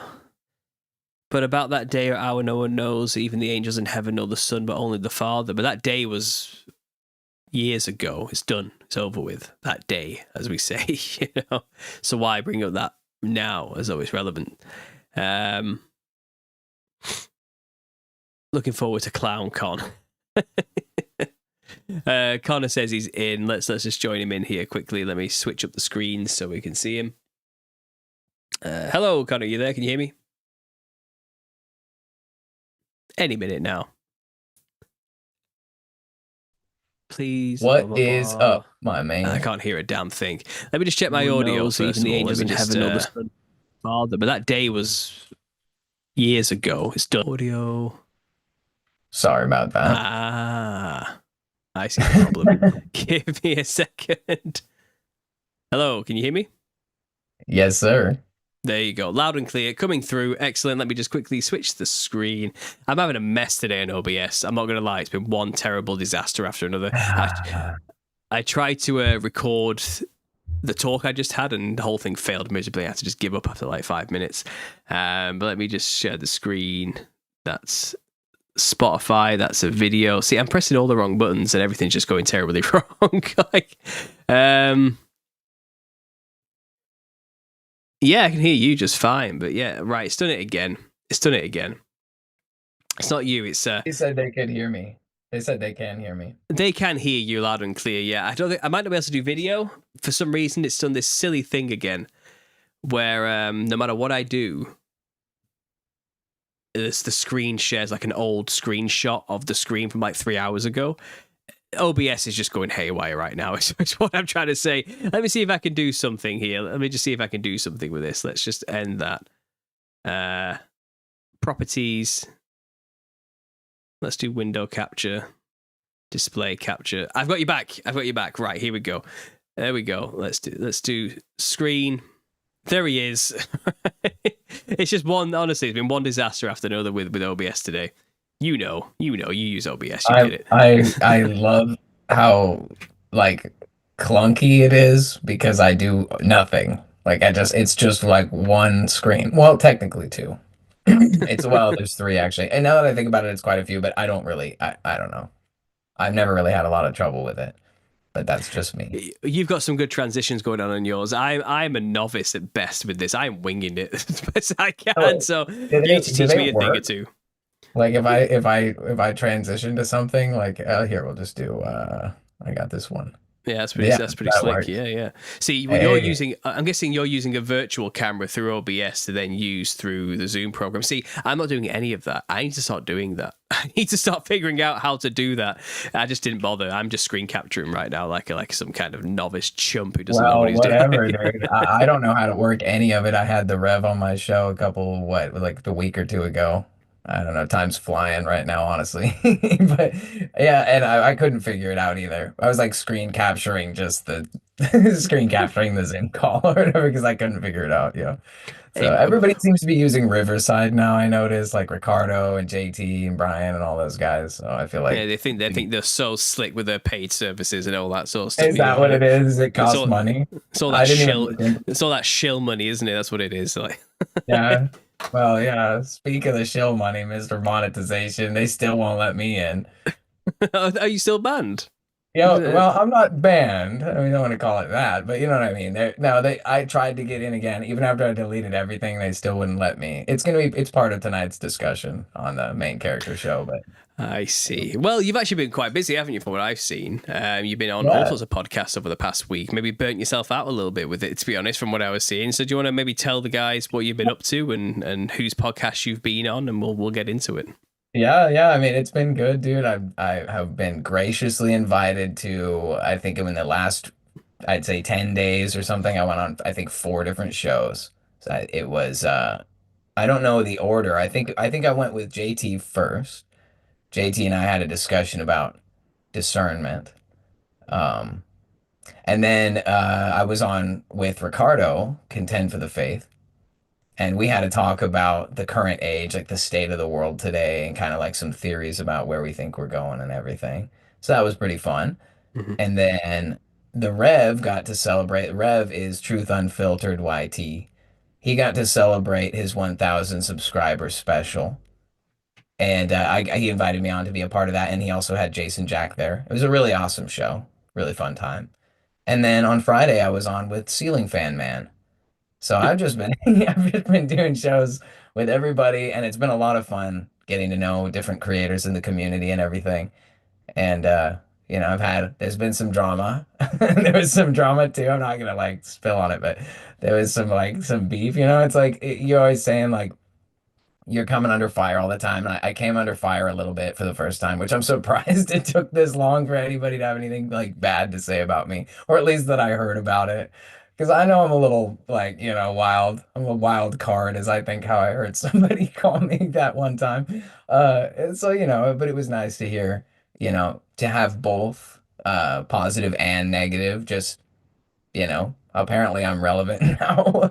I don't know. But yeah, dude, it's really good. I was just talking to Wendy earlier and I was saying, I feel like I need to get on with Paul soon. We need to talk. We need to catch up, man. And it's funny that you just are randomly inviting me on. It's really good to be here, dude. It's good to see you, man. Well, it is. Yeah, I felt like I needed to catch up with you because like I said, you've been making these waves lately. You know what I mean? And it's kind of, I thought the timing of it was quite funny because it's kind of, I'm watching you and you're out there and you've leveled up, as you would call it. You know what I mean? Yeah. And now you've reached this point where you're getting invited on all the podcasts and you're kind of getting your way into the community more and becoming a known entity and breaking way. And at the same time, I was kind of being thrown into these higher echelons as well. Simultaneously, we both just kind of went up a level and started kind of entering new realms of talking to people and different. And I thought it was funny because I can empathize with where your headspace is at as well. I was like, I bet it's feeling exactly the same way I'm feeling right now. It's kind of just on the spot for the first time in front of bigger audiences, trying to present yourself in a way that's going to set you up well for the future in a sense. You know what I mean? Make people want to actually listen to more what you have to say. And it's kind of, how did you find it? Do you think it went well? Do you think you said everything you wanted to say? Do you feel confident in the way they were? Because I watched some of them, I thought they were really good. I personally thought you did really well. Thank you. Do you feel like it went as well as you would have wanted it to go? Though we are all our own worst critics after all. I'm Oh sure you have a thing yeah. or two to say. Oh man, I mean, I would love to tear myself apart. For one thing, I try not to go watch them because I don't I don't want to see it. I'm afraid of what I might have said. But everybody says, "Oh, it was a great show, whatever." So I'll go back and listen. I listened to the one with Ricardo. I listened to the one with JT. Actually, I listened to all of them. I've replayed all of them and heard them back, and it's like, yeah, of course you're your own worst critic. But the main thing I am about as a creator and as a person, and I'm getting more emboldened in it as I go. Like the more I do this, the less nervous I am about it and everything. And I'm just starting to realize, like, really drive home the idea that like you can't please everyone. You just got to be true to yourself. And I know that's like kind of it's kind of a hollow advice. Just be true to yourself. But like if who you are is someone who's like seeking Christ and actually about the way, the truth, and the life, if you're actually about that and then you're just true to that and that's the real you, you'll be fine. Like it doesn't matter if people don't like you if you're pursuing the right things. Like I know I'm weird, I know I say crazy things, but at the same time, my heart is in the right place and I know that about myself, so it doesn't really bother me. I think that my confidence level is up at like an all-time high. That's what I would say. So going and doing all these shows, it's like a confidence booster for me because like apparently people think I have something relevant to say. So it's like, okay, maybe I do. Maybe I should believe that a little bit more about myself. Maybe I should realize that I do have something to bring to the table about this. And I think the main thing to give credit to is the community because the community they're the ones who get me into the chats of other people's streams and they're like, you should have Khan on and everything. And then people bring me on. Like it's not like I'm not saying that I'm making the waves. I think the community's making waves on my behalf. So I really have to say thanks to you guys for, Mhm. party bus honk honk. You know what I'm saying? Like, let's go. Yeah, just being your authentic self, eh? I guess so. I guess so. Well, empty platitudes aside, which is obviously what you're full of there. But no, I That's what think you I did. was saying. It sounds like really thin, but I guess it's working. No, yeah, I think you're doing really well. And like I said, your messages are resonating with a lot of people. I mean, when I first heard you, I was like, this guy's great. Like, his Sunday service is amazing. Like, this guy has a voice like Terence McKenna revived, but he's for Christ instead of psychedelics. Let's go listen to this guy some more. And I'm glad it's working out for you. You're getting the attention you actually deserve. It's good to watch. Like, I wanted to hop on one of your own shows, but our timings just aren't working out well for that.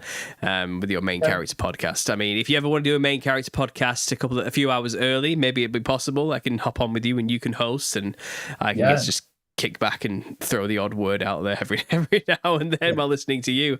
I know, I know you're probably under a lot of pressure, man. You're busy. You always got, big audience haters coming at you and trying to I mean, that video, those thumbnails, they made me laugh so hard. I know that you're probably tired of these guys, but I find it funny because it's new to me. I'm not worn out yet on the hate yet. But all I'm saying is, we have a kind of a small thing going on over here at the homepage, the Cult of Colin. And I would be happy to like work something out to get you on over and we can do what we call party bus. You know about it. It's like the party bus is to me like we don't have to have a serious show. We don't have to have talking points. We can just hang out and you won't be in the big picture. Like, you know what I mean? You just come over to our little weird echo chamber in the corner, be your real self, right? Be your true, authentic self. And we'll just have a good time, dude. It'll be real low pressure and then, we'll see how it goes. I'm not Yeah, worried that's about it. We'll make it happen, man. I'll get off earlier. I'll switch a day with somebody or somehow or whatever. We'll make it happen. yeah. Just let me know when, and I'll do what I can to be there for that. But yeah, in terms of like, I don't want to give the thing is I don't like talking about them because it just gives them the attention they want and like the Oh yeah. clout, and they're just Yeah, no, you don't want to you don't want to they're just advertise. desperate clout chasers. But one thing I'll say is like, why do they always have the worst special effects? Why do they always like distort me and warp my face or something like that whenever they represent me? Why do they always try? I don't That's understand. what makes it funny to me, man. I think it's hilarious. I can enjoy that about it. Sure, I don't like people talking trash. I actually got pretty upset about it like a week ago or whatever. I had to like take some time to cool off so I could handle it professionally. But you know. I think it's funny. Those thumbnails were funny, if you ask me. Like where it was like a true therapy. Although you got the heads backwards because it was supposed to be Yeah. me I therapy for know, right? the host of the I show. feel like that whoever's making those is one step away from making something really crude out of it. Like, and I don't know what he's making that he's not revealing to the public, but the guy's obsessed with us, and it's just weird. Yeah. But at the same time, like you listen to what they have to say, you're thinking, well, maybe they got some valid criticism, or maybe like I have done something wrong, and it's just a meandering mess of the insane. Yeah. I have no idea what point they're even trying to make half the time, and it's kind of that's Goes always the on for case. hours. I've had these videos made about me for years, where like I've had the classic reptilian slit thing where they slowed things down and super zoomed in on my grainy like 480p level like phone footage, and it's kind of like see the pupil goes long there for a second. He's one of them, you know. I've had the whole reptilian thing thrown at me, and the graphics are always the worst thing I've ever seen in my entire life. They are so, it's like a formula, and I can't help but feel, Yeah. is this like the troll formula? Is this the automatic response, AI response troll? This is how we annoy them. This is how we get under their skin. We make really low quality videos debunking them and calling them shills, but like they're just like the worst possible production quality we can possibly come up with, just to add more like salt to the wound or something like that. It's been going on. You're new to it. I've been doing this for years, man. This is not my first rodeo when it comes to being like smeared on some crappy like video. But it just keeps happening. It just keeps happening a lot lately, and people keep telling me, when you're getting flack, you're over the target. So I'm just going to go off of that a little bit, you know. Yeah. I experienced a recent bout with somebody talking some petty trash about me, but what I thought was the most like powerful about the experience was like you said, it's like, oh, if people are talking trash, that means you're like worth talking about, I guess. And the reason I thought it was funny is because it was like totally unfounded. It was like you're not even watching the show. You don't even watch. You know, it's like that. These people oftentimes are like drawing conclusions without even really listening to what you have to say. And I Oh think yeah. that's the reason why you can't give them any light of day. It's just not worth it. No, I don't. I don't. If anyone ever posts one of their videos in my Telegram, I immediately delete it. It's not because I'm censoring. It's because it's like, look, don't use my platform to give them views. I'm not interested. They're just after the views and the clicks and the attention. That's all Yeah. they want. Like, because they, And it does I happen don't too, know. because yeah, we'll go watch it, right? They'll be like, "Oh, this guy's talking trash about you guys," and we're like, "Ooh, gotta see it, gotta get Exactly. the drama." And then they usually get like 12 views, and then they get like 48 views, and it's like, dang, we're bumping them up in the algorithm by doing it. We don't get baited in. Yeah. Well, there is one particular relatively big content creator out there who keeps sending jabs across the bow to me, but I think they're a little bit too scared to go full into it these days, due to the backlash the big channels tend to receive whenever they talk smash like crap about the little season community, because Yeah. at the end of the day, it's kind of, they don't realize it, but like a good portion of their own subscribers listen to us and are into it, you know. And I think they open their mouth and don't think before they speak and realize they've just alienated like 30% of the subscriber base, and they do damage control very quickly, I've noticed. Like, so, Yeah. but there's still a few out there that are relentless. Like, they just don't want to drop it, and maybe they feel like they're doing the work. God talked to them and told them they need to do something about us, and it's kind of like, well, you know, it's funny that, because I feel like the Holy Spirit might be guiding me in some way to talk about this as well. So who's right? You know what I mean? It's kind of, you want to stop playing that game, dear? It's kind of, come on, it's just you have personal beef. Let's not drag God into this. You know what I mean? It's kind of, let's be serious about this in some way. But it's a shame. Actually shocking. It's kind of shocking to me, like as someone who takes Christ and the pursuit of the kingdom and everything really seriously, even if I am kind of weird and kind of a joker a lot of the time, like at the root of it all, I'm super serious about this. And I would never be like, well, God told me. I'm not gonna say that unless I'm super certain that God really wants me to do something, because that is a scary thing to be like stepping out and saying, oh yeah, God told me to do this. Nah.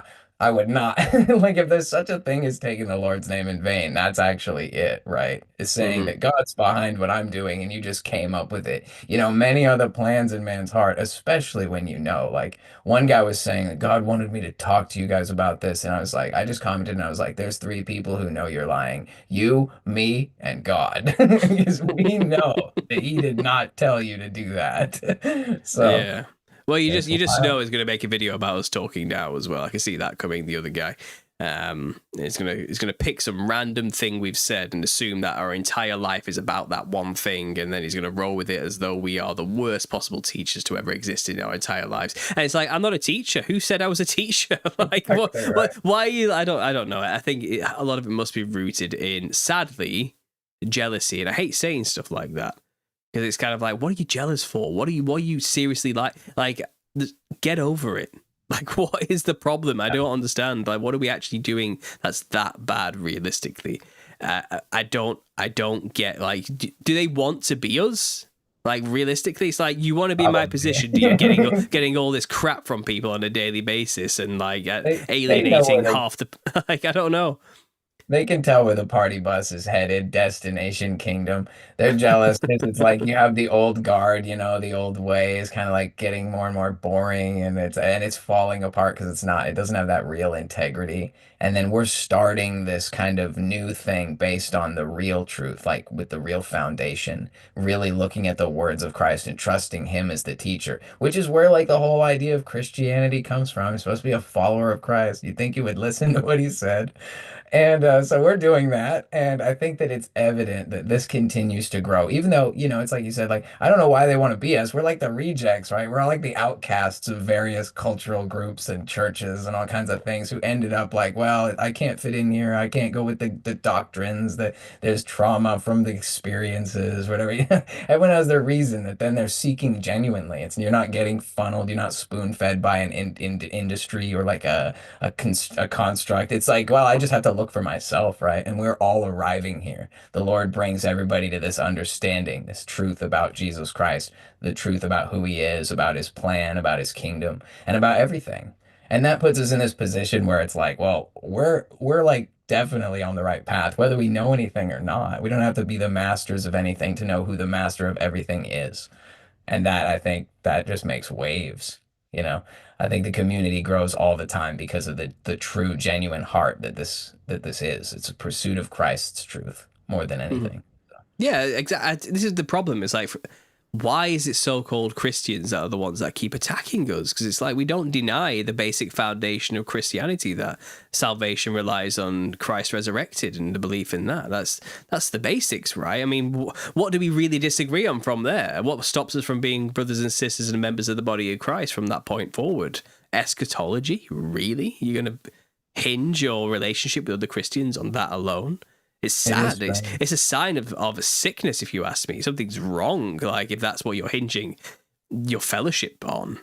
Like, it's kind of like, you want to call us a cult. Sounds like you're a member of a death cult who can't wait for pain and misery to rain down on humanity and make sure we all live through the worst possible thing that's ever going to come on humanity in known history. Nothing coming worse before or after that ever again. You're hoping and waiting for that, are you? And you're upset with us because we're saying maybe it already happened. Like, I don't know, in my own little diatribe, I don't know if you're listening early, but I was kind of making it clear, like, it's ridiculous. Like, when you actually get to brass tacks, what you actually believe, you're the cult, not us. If Yeah, anything, we have unindoctrinated ourselves from cult mentality. And this is what we've got: a community, a solid body of Christ community that's all trying to work this out together with varying different capacities and beliefs and knowledge bases with no real consensus, because that's what humans are. They work together with different varying degrees of knowledge and no consensus to get to the bottom of things. Cults have a tautological worldview that no one can disagree with. That's not what we're saying. We get disagreed with all the time. All the right. time, and we're always changing and molding and taking on board people's assumptions and disagreements and seeing how we can answer those things. If we can't answer them, we adapt and change and things like that. We're always debating and changing and wondering, and Right. the accusations can't stick. And again, I think the old guard are running seriously scared now. I think at the beginning we were just like a fly, we were just annoying. But Yeah. now we're like a tick, a series of ticks, and we're like sucking the blood out of them in a way, and they're getting really, they can't really ignore us anymore. I think that they consider us like a threat to their livelihood in a way. I think Yeah. it's getting to that point now, which is sad. There's 'Cause it's like, no, get on board. Join us. We're Yeah, not here to exactly, like. right? We're not trying to bring you down, man. We're trying to bring you up. We're trying to tell you the truth and trying to say, look. You may. I've been there, bro. I get it. Like you're on the futurism thing, but have you considered that it could be this?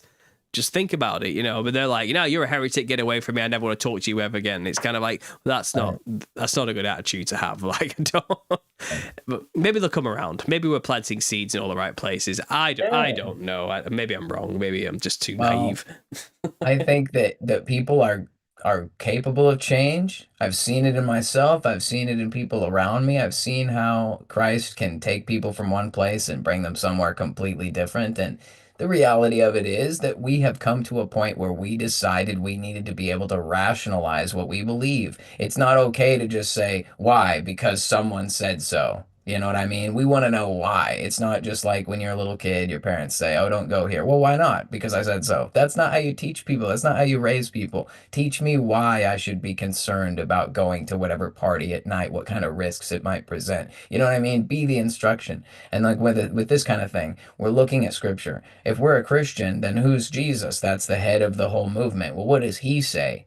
And I never in anywhere had any exposure to a single shred of scripture that ever indicated the futurist doctrine that we were waiting for something to happen. People just made that up based on their own interpretation and then told me. Same with stuff like, oh, the tribulation and things that are coming in the future and all this futurist doctrine. I was just taught that's what it was. There was no like, this is what what it was based on these scriptures, based on this context. That was never there. When you're a kid and in the church, they just kind of tell you stuff and you just think because you're growing up, well, these people know better than me, so I'll just assume that's what it is. And then you go on to tell other people, oh yeah, this will happen and then this will happen and that's all because, but I won't be, I'll get raptured obviously because I'm so ascendant or whatever. You know what I mean? Like you're just taught that and you're like, Yeah. oh, yeah, the world's going to catch on fire and everyone's going to die. Oh, no, but don't worry. If you believe in Jesus, you'll teleport out and be fine. And it's like, none of that's completely just like, I mean, I know there's some talk of Enjoy stuff. tribulation, suckers. I'm out of here. Like, it's. I can't say who taught me that. A combination of people throughout my life. But it was just kind of like, yeah, that's what Christians believe. And then I got older and I was like, what does the Bible actually say?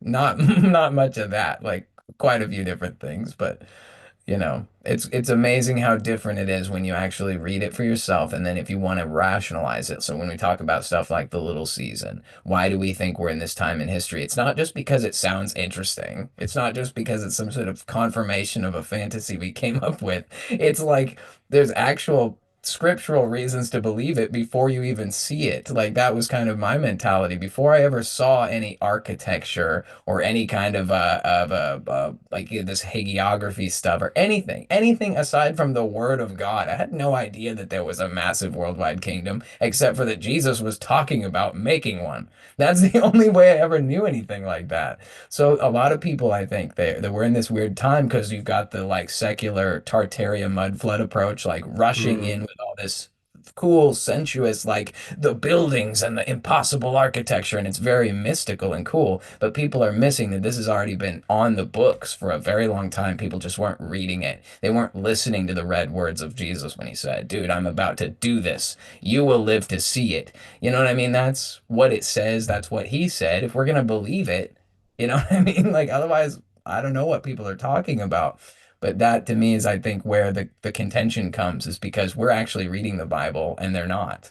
That's literally, otherwise they'd agree that that's what he says. It's pretty clear what he says time and Well, time again. Verily, verily. this generation shall not pass. Those who pierce him shall see him. It's kind of it's pretty cut and dry, clear by now. I mean, I still can't find the damn thing, but the book obviously Jesus kept his word, which is I've promoted and read on the channel, the little 50-page booklet, the one I used. So I was with Eddie Bravo, just reading it out to him, with all the quotes, a quick summation of why we believe what we believe, biblically grounded passages, just clearly stating the scripture word for word, why it is evident through scripture alone, without anything else necessary, that Jesus Christ really did come back when he said he was. He was messaging me, the author of that, and he said he sold over 3,000 copies since then. And people are just giving them out because they're so cheap. They're only $5. You know what I mean? Just buy like 5 of the damn things and just go leave them places and post them through people's letterboxes or whatever you want to do. Put them in the waiting room of the church or something like that, you know, and it's rapidly changing lives. And that book alone, I think, is a wonderful kind of like tract in a way, longer than a tract, but long and short enough that you could read it in like one sitting if you wanted to, you know. So that book's great, you know, and I'm thankful for the guy for making that. It's a British guy, and he's obviously a private person, doesn't really want the glory. You know what I mean? He's not interested in it, but that's a really good book, which I think has made massive waves. And I just thought I wanted to update people to let you know, like, you know, 3,000 copies sold. And that's awesome, actually. That's awesome, you know, in such a short amount of time. So this is spreading, and it's not just on YouTube. This is like, these are books being given to people in places. You know what I mean? This is the word is spreading outside of this one platform alone. And like I said, you can't stop this bus. The brakes have been cut. It's off. It's going. Like, it's downhill, and it's kind of, this is speed 3. This is happening. You know what I mean? Whether you like it or not, this is there's nothing you can do about this now, and people are clutching at straws, trying to put the cat back in the bag. It ain't going to happen, you know. And it's exciting. I'm excited to see how it's going to go. Yeah. On that method of excitement, actually, did you get in touch with the lady who's organizing the conference? We'll call it a conference. I have not. I don't even know where to begin. My main thing is I've been kind of just on a go mode and haven't had like any time to do anything. Yeah. So I know you said that there's a link. I was listening to the stream where you talked about the access link and everything. So I can go there and fill out the survey and do that part of it for sure. But Perfect. As far as actually, is there a way to get in contact with the organizer? Yeah, I'll say, like, oh, you should make me a keynote speaker. Like, some guy with like 1,500 subs. No, like, no, I'm going to. You're gonna vouch for me. You're gonna be like, oh, he's gotta come on. Yeah, I can do that. I can do that for you. Yeah, I can. All right. I've just been CCing people into the conversation on the emails, saying, right, organizer. Here's Connor. Connor, here's the organizer. Connor, you give her your pitch. You give him your pitch. Figure it out. See where you stand. You know, I've been doing that with anyone who's talking about these things.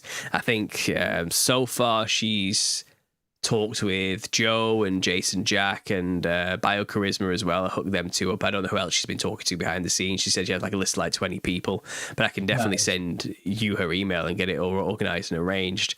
And I don't know to what capacity you'll be in the show or whatever it is we do. You could be on the multi-panel just Q&A situation. Maybe we can get you rocking up with a party bus just outside the convention and people can pose for photos with you or something like that. And we'll actually hire a party bus for the scene. I don't know. Well, regardless of whether, I mean, obviously I'm not trying to be on the stage at all. I'm just saying, regardless, I do want to be there. Like, I think that would be an amazing time for everybody to come together and hang out and honk. I mean, party bus, you can charter those. It's not like that bad. Like, we can actually get one. That's what I'm saying. Like, while we're at it, let's just do it anyway, you know, and people can just post the photos outside the little season party bus. We'll do it up. That'd be a lot of fun. And they can have you there, you know. I think it could be quite fun. I think this is the point as well. I think people are missing the point of what we're trying to do here with like something like a meetup or a convention. We're not trying to create like a clown show necessarily. We're not trying to like cheapen the whole situation. I think it's more about, it would help show that the community is real. We're real people as well. And I think it'll help bring some isolated people together as well. And maybe they can go away from that meeting with new friends in real life. And I think it's more about bringing each other up and supporting each other. But at the same time, having fun, because we are dealing with really dark topics here. Like, this is a really big situations. Like, we believe what we're talking about. We're not just making this up, you know. We're actually on board with this, but at the same time, we're not here to cause fear like it has been done in the past with all other prophecy, end times, dispensationalist views of like the coming tribulation and death and destruction. We're like, yeah, Gog Magog war, fire from heaven, not pretty, not great, but we know where we're going. It's kind of no fear, have fun with this while we're at it, and let's just spread the truth while we can. And I think that's why I think we should have fun things like a party bus outside and things like that, just to lighten the mood a little bit, and it's kind of we can have a lot of fun with this, I think. I don't know if it's going to happen. I don't know. Hopefully it will. Keely's just there in the chat reminding me that I actually already have talked to her about you and said we should have you on, and I think she said yeah already. She watches everything we do, the organizer of this, and she yeah. She's probably listening right now for all I know. I have no idea, but let me just check my email. She usually throws me an email randomly every now and then, but I do think we should. I'm with you, man. Like, that's been my main drive as a creator in this space, in this time, is to try to create a place where we can kind of break from the important stuff that you and some of the other creators in this community are doing by leading the charge in terms of presenting some legitimate information and finds. There's a lot of curating that goes on from some of you guys who create the serious like content, and I'm not saying that I don't have a role in that or whatever, but I'm more so trying to create our little safe space, even though it sounds dumb. But like what I mean is I like to provide a little echo chamber where it's not the front lines, you know what I mean? It's like the home base in the sense that like, it's the party bus, right? It's like we're there for fun. We're not there for like a serious debate. We're not trying to come together to like, battle it out with people or even really have serious in-depth. We can spitball and speculate and whatever.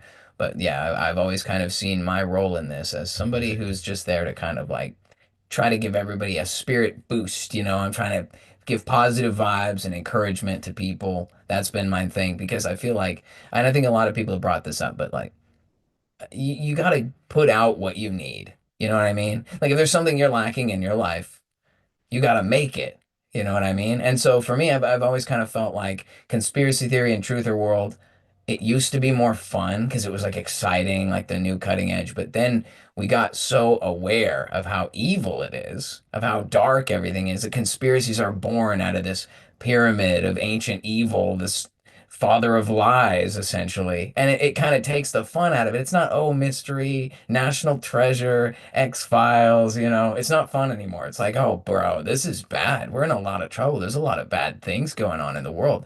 And when you realize that, it's like a bummer. So there's good things, right? Like this whole knowing when we are in history, or at least believing when we are, according to this narrative regarding what Christ says.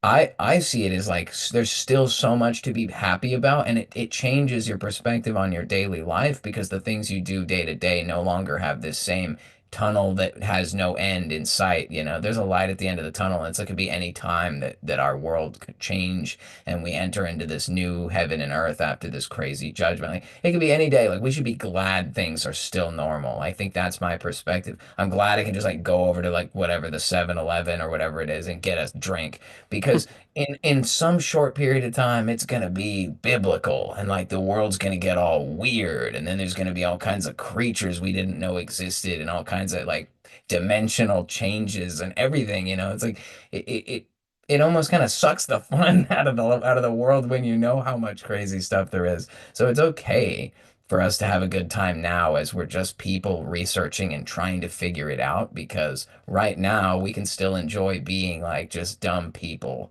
Honk honk. You know what I'm saying? Like, because eventually it's going to be some weird, ascended, higher knowledge, whatever that looks like, whatever the Lord eventually reveals to us when sin is gone and there's new heaven and new earth. Like, what's that going to look like, man?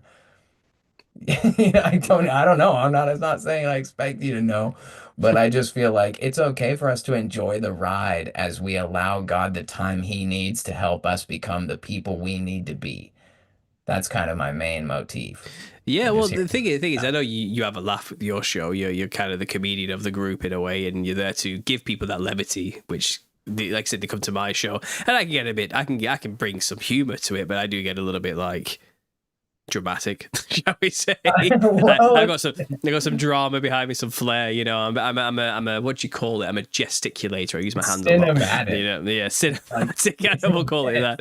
like And you yeah, know, JT brings his humor as well. You know, and but he's always bringing the facts as well at the same time with yeah, for sure. like a tongue in cheek element to it. Then you got the more serious truthers out there and people in this realm who are just bringing you the cold hard facts that it is. And then you got some of those people out there who are really like, you need to wake up, man. We're in trouble. This is serious. This is the truth. You get those people as well. But again, Yeah. you're like, you come to you and you're having fun. But I've seen you get serious. And when you get serious, you get serious. Like it's kind of it's been a bipolar comedy serious, and I think it's fun. I think it's keeps us on our toes in a way. Thanks, man. Well, I have a little bit of autism, a little bit of ADHD, but it all blends together with life experience, and I think I do okay.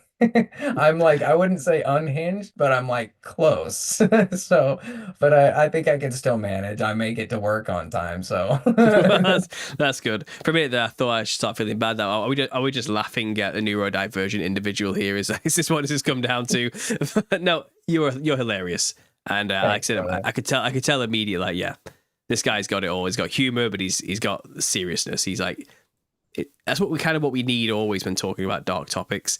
It's not like we need dark humor, but it's more like we need to see the light in the darkness.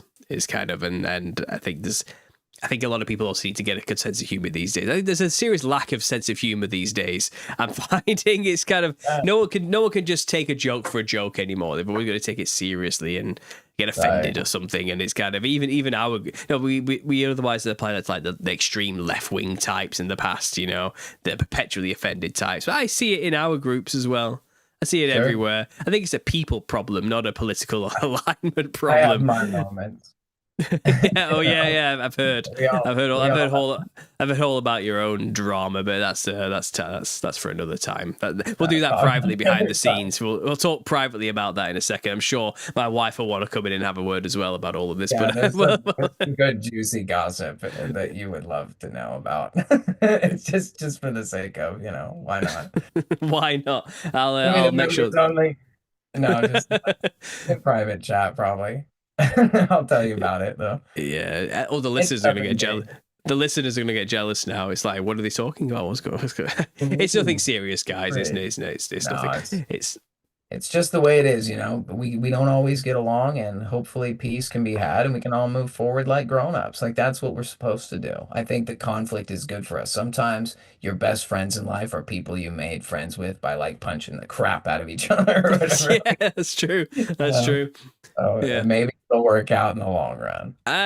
Maybe, probably not though. I'm going to say that right now. But Yeah, yeah, yeah. no, don't get your hopes up. I think what we have to remember, and I did try and make this point in the last video, is kind of look, we're not all going to agree with each other all the time about things. We're not always going to be on the same page. Not all personalities gel with each other just because we have the same beliefs. People are Right. different in many ways, you know. And I'm sure people have talked with me and been on my channel who don't really actually like me. They just want to use my channel to get views. I'm sure that's been around. I've had that my entire life, in fact. I invited you on. It's different. That's different. But it's kind of like, I'm sure there's been those people who one day may, when they feel they don't need it anymore, turn against me and start whatever. But it's kind of, look, I get it. You don't like me. I get it. Like, I don't expect every human being out there to like me as a person or an individual. And it's kind of just comes with the territory of being online, unfortunately. Don't take it personally. Dust off your feet, move on. There are people who do like you. Right. Just appreciate that instead. Yeah. Yep. I value all of my friends, all the people I've made friends with in this community. Man, it's been really awesome. I spent a few years as like a shut-in, I think a lot of us had like maybe a shut-in phase. Oh yeah. And branching back out into the world, I've got a couple of real life friends, obviously, but it is really nice to have a community of people who are like-minded in the sense that we are pursuing the truth through the lens that Jesus Christ is the Son of God, the King of Kings. It gives us so much clarity, in my opinion. I always say you can't have the truth without the way, the truth, and the life, and that is Jesus Christ. And so from there, you can do anything. And this community has gone very far, and it's like a snowball. It starts with a few people, starts with a small, like a party bus. The next thing you know, you're upgrading to big blimping. You know, you got a party blimp because the bus wasn't big enough. So that's kind of the direction we're going with this, man. I think that this will snowball because it's not only like archaeologically accurate and that can be discussed with like the work of Gunnar Heinsohn, or even just if you observe the impossibility of the structures and architecture, which is what everyone's really focused on. But if we really boil it down, it's the truth that God wanted to expand his kingdom into this place, into this realm, to colonize the dimension that we live in, whatever, however you want to describe that. And Jesus Christ came to finish that work, and his work is finished, and his kingdom is alive in the hearts and minds of this community. And I think that makes it special and beautiful and awesome. And I'm great. I'm so happy to be here for sure. That's how I feel about it. Well, that's probably a good place to end that. Yeah, I'm happy to have you along too, and yeah, we're having a lot of fun.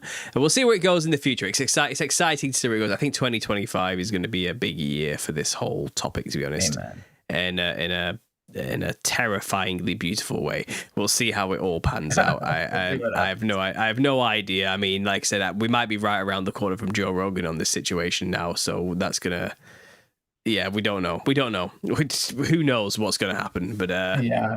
It could be that though, dude. How many people? I mean, I'm not trying to get any hopes up, but he's had like everyone ever on. Like he's out of guests. It's now a time for Paul. It's finally my time. It's like, you all deserve done, guys? it, You done? Worked so hard, you done? though. Right. Give me a chance. Like, it's that kind of thing. You've literally, I know what it takes to be a creator, man. You've been doing this for like many years. You worked really hard. If you like ended up on Joe Rogan, it's because you worked really hard. Obviously, the Lord is with you. I think he's really behind what's going on with this movement, and especially with the message that you're helping to carry by a huge margin. But I think that legitimately, like, you've worked really hard, dude. If you got on Joe Rogan, I would say it's like obviously all credit to Jesus, but also credit to you too, man, because you have earned it for sure. If I get on Joe Rogan, it's because Eddie Bravo couldn't keep his mouth shut. That's the only reason. That's the only reason I'm getting onto Joe Rogan. The Okay, reason why the message was it. good. Well, yeah, we'll see. Like, we'll see. I don't have my hopes up for that at all. I'm not banking on that in any way. No, but there's certainly people reaching out to me now, which, like I said, it's a new level. It's not the tens of thousands anymore. It's hundreds of thousands. We're getting up to bigger audiences, and am I nervous? Yeah, I've never really been one for stage fright necessarily, but it's the pressure of knowing that it's there, it's palpable. You know what I mean? I'm aware now of my language and words and how much it matters and counts. You know what I mean? It's kind of it. Right. So I guess I'm not going to probably change much about how I say these things, the way I do these things, but I'm highly aware that we're under the microscope. So I've got to be on my best behavior. I'm going to bring my A game rather than my B+ game, which I usually bring to you guys. I've got to kind of properly do this now, and I don't know. We'll see. We'll just see how it pans out. Anyway, we're going to leave the show there. Thanks for Connor. Thanks everyone for being here and listening. I hope my random little rants gave you some value for some reason, and I'm sure you've enjoyed Connor talking as well as always. I'll be back on Sunday with the Truth of Therapy sessions, and maybe I'll release the podcast I just did maybe in the week if he lets me, or maybe next week or sometime. But I will also be bringing a new Tips for Truthers on Friday as usual as well. So again, thanks for being here, and as always, God bless. God bless.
strict. That's just what it is.